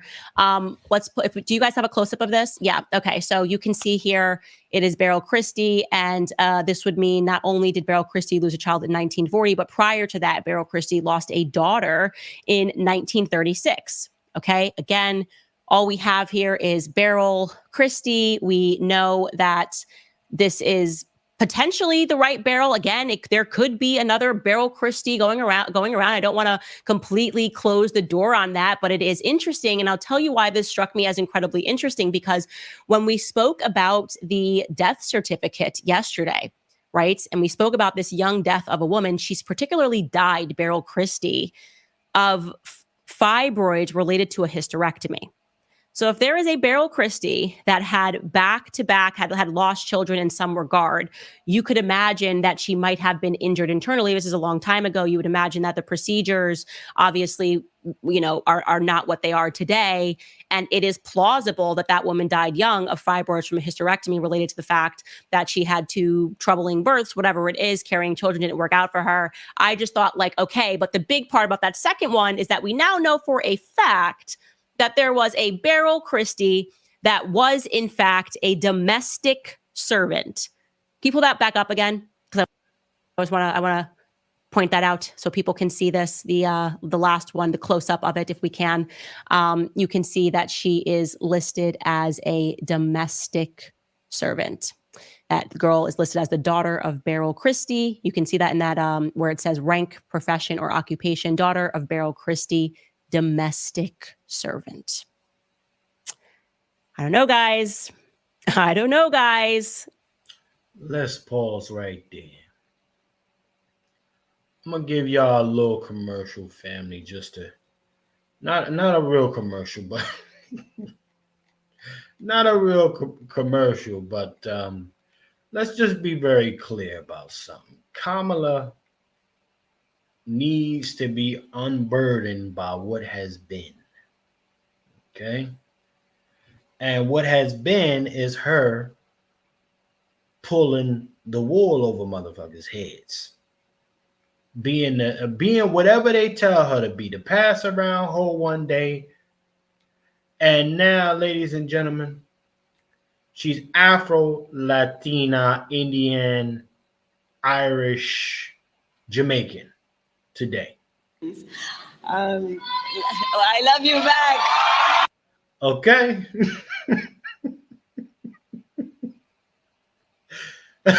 I love you. I love you back. I love you back. Me don't like you, but me love you. I love you back. Ladies and gentlemen, come on. Let's be very clear about this. Let's be very clear. I love you back. Look at the mannerisms. Come on, man. I love you back. I love you. Hi, papi. I love you back. Come on, man. Come on. Come on, y'all. They done hit this chick. I know, Lala, you too black. You too negro. Yo. Come on, man. They done hit this chick. She went from escort to empanada. That's crazy. She went from low down with Willie Brown. Let me stop, man. Let me stop. Listen, y'all. This is what it is. Okay? We're going to get ready to wrap this thing down, ladies and gentlemen. Let me play a little bit more of this right here. All right? Like I said, I'm trying to now, I'm putting in columns to sort through the various Beryl Christies that were born around this time. Like I said, you guys keep sending me stuff, but just to make sure you're filtering yourself, we know for a fact that Beryl Christie was born in 1917. We know for a fact that Beryl Christie got married in 1944 to Lawland Newford, or whatever his name is, Lawford Newland, pardon. And so we don't need a bunch of documents speculating that it could be a different birth, because her parents are listed, and Kamala and her father have confirmed that her parents are Iris and Patrick Finnegan. Okay. So we know those are the people that we are looking for. Oddly enough, though, because a lot of people have been pointing out the fact that in her birth certificate, even though we know that that's her mom, Iris, that's the mom's name, Iris Finnegan, it says Magdalene, and then suddenly it converts to Christy. Well, I just wanted to point out to you, because that was a question we were getting a lot, was why would she take on Christy? In Donald Harris's piece, he writes explicitly that Miss Iris, so that's Kamala's great-grandmother, that her husband was known as Mr. Christie. So I'll read you that paragraph. It says, Miss Iris, mother of 8 children, I can't find 8 children, by the way, was the sweetest and gentlest person one could meet, but underneath it was a tough farming woman who ran the cane farm at Thatch Walk, jointly owned with her husband, Mr. Christie. So the reason she may have put Christie, or started using Christie as a middle name, is because that would mean that her father was being called Mr. Christie. Again, we are getting that directly from Donald J. Harris. Shout out to I can't even call Donald J. Harris the tragic. He don't even fit a tragic mulatto narrative. Right? Like he don't even fit in that bag. He's some kind of, he's a jacked up mutt. Some kind of, yeah. Go ahead, brother. Go ahead, man. So I'll say this. Yes, indeed. This is the first video of 3. So you're getting the first video she dropped. She's dropped 2 since. And from what I've seen, the whole family piece is made up. All of it. I'm talking about the grandma, Donald Harris, from what she was able to investigate. So I would encourage folks to look at the next 2 videos, because there's 3 now. There's 3. And just know that, again, this is a Manchurian Candidate 2.0. Okay. And for me, again, I can't in good conscience vote for somebody who for what I see right now, we're facing 2 wars approaching World War III. And you think I want Kamala Harris at the helm, knowing that she can't even handle a FEMA assignment in a hurricane? Are you serious? Salute to the 300 plus in here. No, so I won't, I mean, whether she's black or whatever she calls herself, I know she's a liar. And this is a grand lie. Because again, one thing about becoming a public servant, you out in the public. If you're a judge, if you're a police officer, if you're elected official, you are a public servant. So nothing about you is secret. Everybody's trying to find something on you. Why? To discredit you. So when you decide to take these positions and run for these offices like she did, you just had to know that somebody was going to investigate your ass. Well, hold on, Brother Wolf. We got to be very clear about something. I love you back. And that's somebody who's been drinking right there. Yeah. I know a drunk when I see one. I know a sipper when I see one. That's give her a taste. But Brother Juan, do you know somebody who's skied up when you see him? Because there's that. Yeah, then that too, yes. Not just speed up on that butt naked. Yeah, right. You know, that lovely. I mean, but with that look she just gave, that is a look of somebody who's on the on some narcotics. That's that brown liquor too, baby. Right. That's that cognac. I'll say this. I think it was the white liquor because the white liquor don't give you a smell. The brown liquor, it gives a smell. There's somebody that recently unlocked, and this might be another video for Brother Chef, but there's somebody that unlocked it that cocaine that was found in the White House. That wasn't Hunter's. That was Kamala's. That was hers. Her staff part of it. I saw that too. Well, let's really be clear about that, because very clear.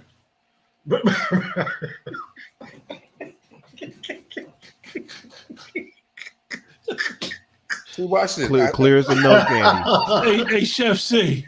Yeah. This is dedicated to you. Body, yada, yada, yada, yada, yada. Oh man, listen. listen. But go ahead, Brother Wolf. Allow me to cut part of me. Go ahead, sir. No, I'm just saying, you know, I saw that in the comments that somebody said she could be under a lot of stress. Well, of course you're under a lot of stress when you're lying. See, people who speak the truth, they just throw their head back and just tell you straight up. They're not looking for the truth. They give it to you whether you like it or not. She is looking for. She has people on her side to help her out with her lie. You know. So, but I know an alcoholic when I see one. Okay. Well, Brother Juan, you know, let's be very clear about something, gentlemen. I mean, you know, very clear about something. Even with all of this slow unpacking, you know, that we're doing, even off the back of Candace Owens' pause. Folks, let's be very clear about something. Folks still not gonna be on the type of time that you want them to be on, gentlemen. You know, this is the unfortunate nature. We gotta be very clear about something. Let's be very clear, okay? That everybody is not here for the same shit, okay? And you know, at some times we just gotta make things plain for folks. Okay? You gotta make it plain, man, because this is what folks want to do. I see niggas out there at the Mariah Carey concert singing. Yes. I see niggas just coming off the cookout. It's time for the percolator. Oh, for the percolator. You know? It's time for the percolator. It's time for the percolator. It's time for the percolator. Percolator.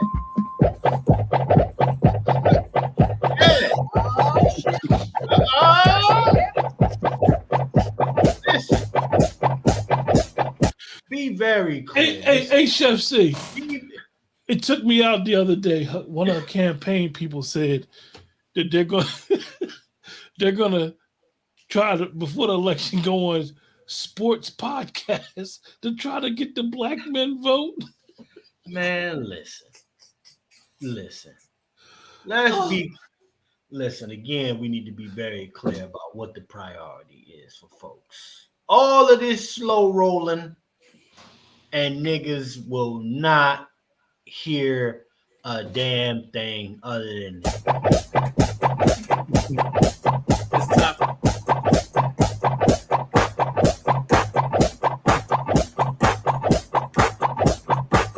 leg out, hip out.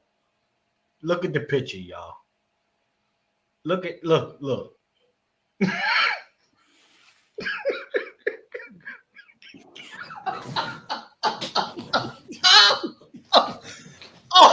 Oh shit. If you don't think this ain't the priority, you done lost your mind. Okay? Black America. I know. Listen, it's what? It's a 10:45 over here on the East Coast. My short set game is incomplete, and clearly my Adidas is missing a stripe. Hold on. It's a 11:15 on the East Coast. Okay? Y'all niggas. Hey, Chef C. Listen, they know this song. He getting dressed right now for the club. He know. Listen, that's why I had to bring it's that time, Mr. Witching Hour. This is the time right now on the East Coast. Hey, look, hey, Chef C, you know we from the East Coast, so That's he got to what hurry up and get. He done already went to the liquor store before 10 o'clock, copped him some liquor.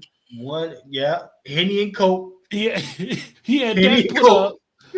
He just woke up because he was sleeping all day long last night. All day. Yeah, he about to get ready. Yeah, let's be clear. Look, he got him some of that stuff that keep him up all day long. This is that. He about to go in. Look at the leg. Look at the way the leg is tilted up. Look at this. This nigga is tooted up. Tooted up with a stank leg. With a stank ass leg. But again, we'll hear Brother Juan talking about some be responsible gun owners. Hey, Richie Dupe said, free your mind and your ass will follow.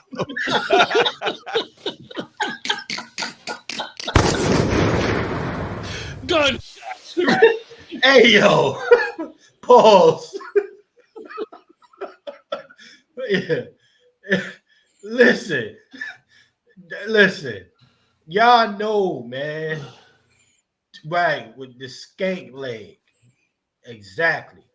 But that's why I'm bringing up the time. Me and Brother Q, we know over here. It's East Coast. It's almost high, it's almost fly high time. It's that fly high hour.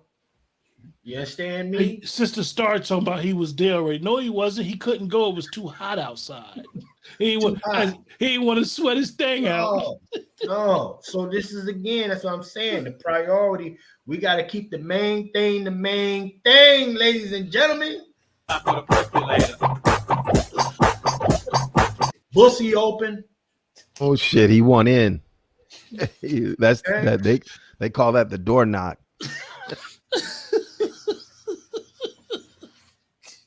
Listen, this is it. So listen, we gonna get ready to shut it down right here, ladies and gentlemen. And fellas, do me a favor. Don't come with the serious clothes, because we know folks want entertainment. It's Saturday night. It's 10 minutes to 11. Say something funny. Say something. And if you're in here and you ain't support the program, that's a damn shame. Back it up a couple seconds, hit play. You're going to see a dance called a door knock. He won in. Wow. Listen, I'm going to need folks to support the program, man. Don't do us dirty like this. Oh, man, look at this shit. Look. I'm going to leave it right there. Bussied out. Do y'all see that? Do you see the extension? Y'all not going to tell me that's a heterosexual dude. I just want him, and listen, if that's the type he on, he need to just make it plain. You understand? Do what you do. The only time a heterosexual man is in that position is when he's stretching out of bed. Yeah, okay. Elevator said it's 9:50 on her time. I think she on Central Time over there. Yeah. Yeah, See, I this know. is this. See, everybody know the time. No matter where you at, you know at that certain time, it's time to start getting suited and booted, man. I'm He telling you, about to y'all knock know. on that door is what he about to do. Because guess what, Vader? If I don't make it out this house in the next 15, 20 minutes, I ain't coming, bro. I ain't coming. I got to hurry up. I'm not coming, man. No. I got to hurry up. I'm not going out tonight. Nah, fuck that. And they just closed the chicken shack too. Hey, Right. don't wait. Don't put the Hecubus. Don't put that nigga on Cali. That nigga's from someplace else. Yeah. So, unfortunately, that can only be Chicago and the East Coast. well, I will say this.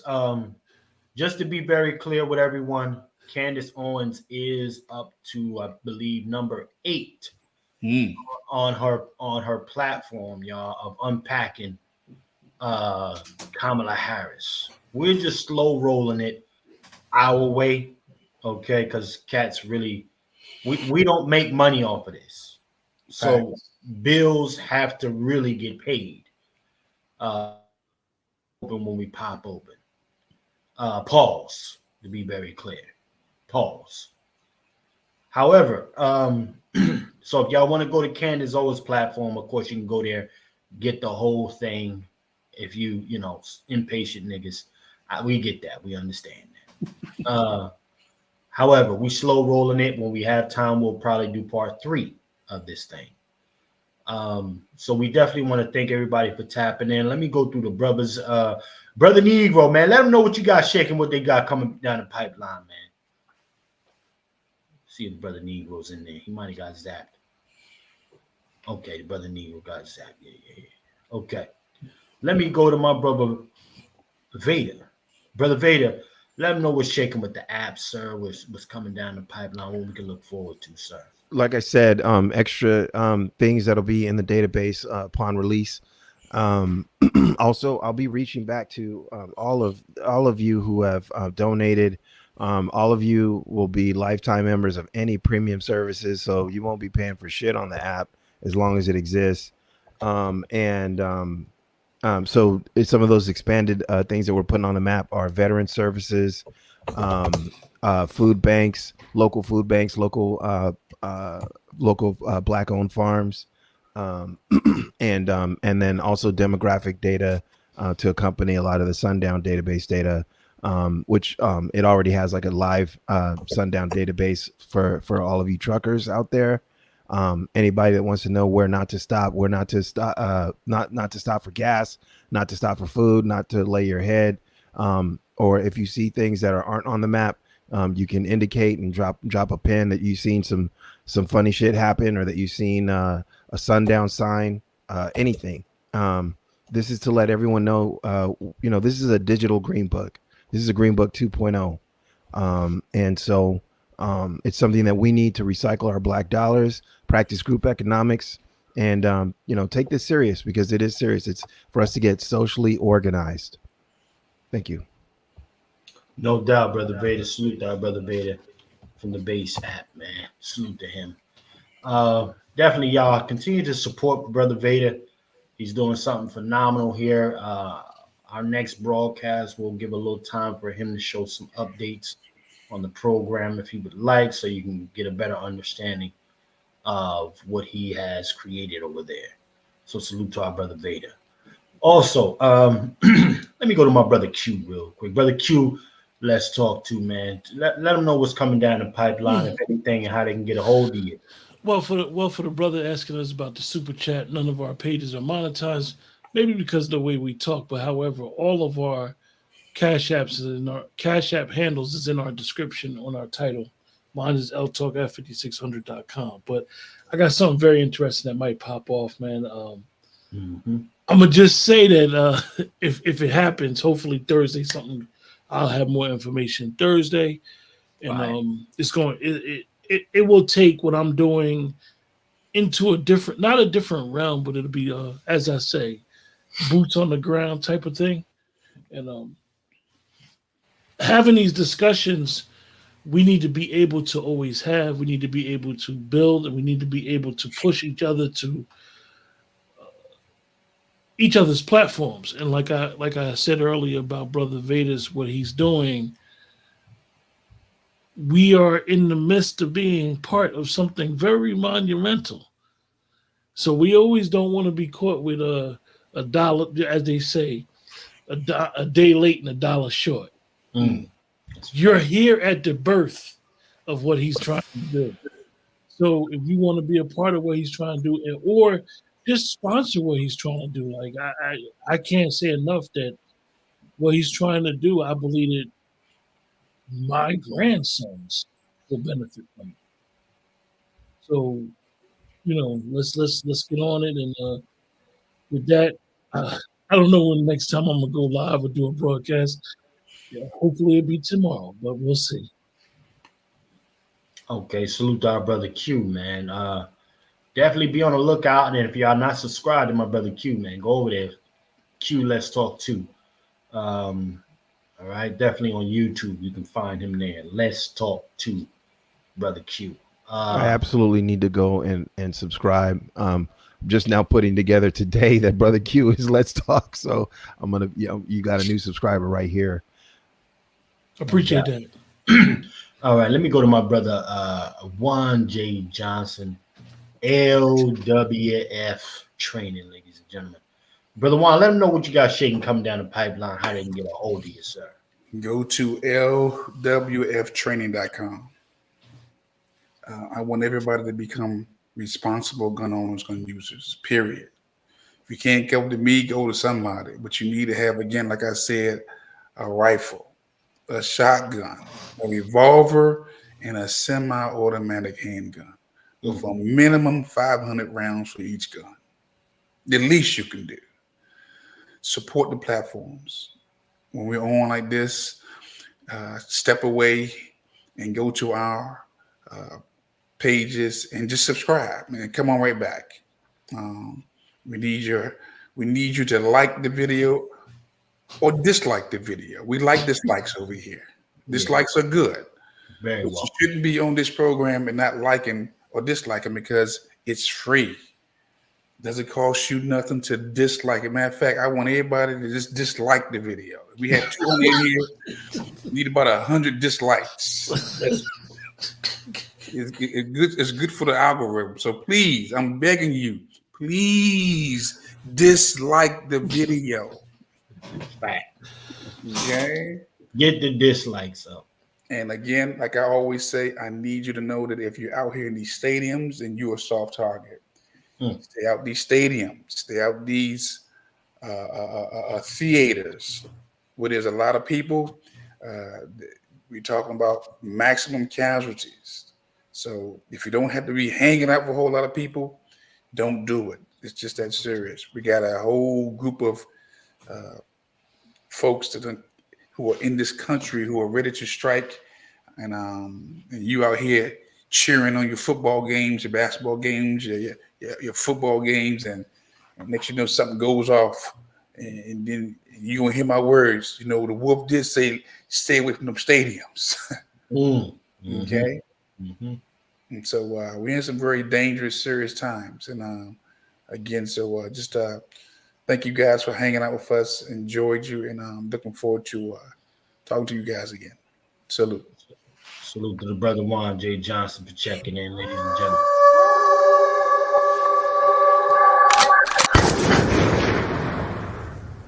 Ladies and gentlemen, I want to show y'all the kind of dedication we look forward to from old viewers and new viewers. Look at Hickybus. That's how you lead by example. Okay, look at that comment. He hit the dislike and subscribed. That's a dedicated individual right there. I like Hickybus. Welcome to the kitchen. Okay, hitting the dislike and subscribe. That's what we like to see over here. So, ladies and gentlemen, I will say this: a couple things I want everybody to keep in mind. You can also hit the like if you deem necessary. For those of you who are catching the playback, definitely don't forget to hit the Cash App, support our efforts here, particularly on the screen, $ FTS49 or the Venmo at From the Soil, ladies and gentlemen. In addition to that, I want you to also slide over to the Patreon. Okay, it is live, ladies and gentlemen. It is live. Okay, I'm going to be doing cooking demonstrations. Okay, you also seeing me wearing that drippity drip from top to bottom. Black American Heritage flag. New Era hat is on the website from thesoil.tv. The apron, we built this Black American Heritage flag on the website from thesoil.tv, and the drippity drip Black American Heritage flag Converses on the website, limited edition. You can get those too. Okay, I rock all my stuff. So be very clear. Go over to that Patreon. Thanksgiving is around the corner. Mac and cheese, I will show you how to get that shit right. Okay, we got the mac and cheese around the corner. We got the turkey. We got the dressing, family. Right? We got dressing around the corner, not stuffing. We do dressing. It's a very big difference.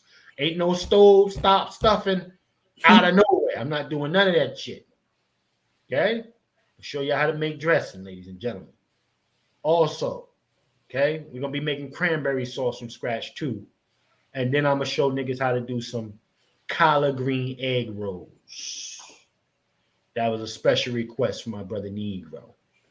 Collard green egg rolls for the holiday, family. So now, with that being said, ladies and gentlemen, also don't forget to go check out the Wazi Summit. PatriarchSummit.com is the website, ladies and gentlemen. PatriarchSummit.com coming to you December the 14th. It's going to be live. The sisters going to come with that work. Salute to the sisters as a part of the program for that one as well. Now, with that being said, ladies and gentlemen, I want to thank everybody for joining us here today for this program. It was a hell of a one. We are part 3 of the program for Candace Owens recap. But I want y'all to all keep in mind in the future, we will be doing a lot more of her breakdown reactions. So keep it locked with that. And most importantly, ladies and gentlemen, remember, in a system of white degeneracy, you stand for nothing, you fall for anything. My name is Chef C, and I'm out.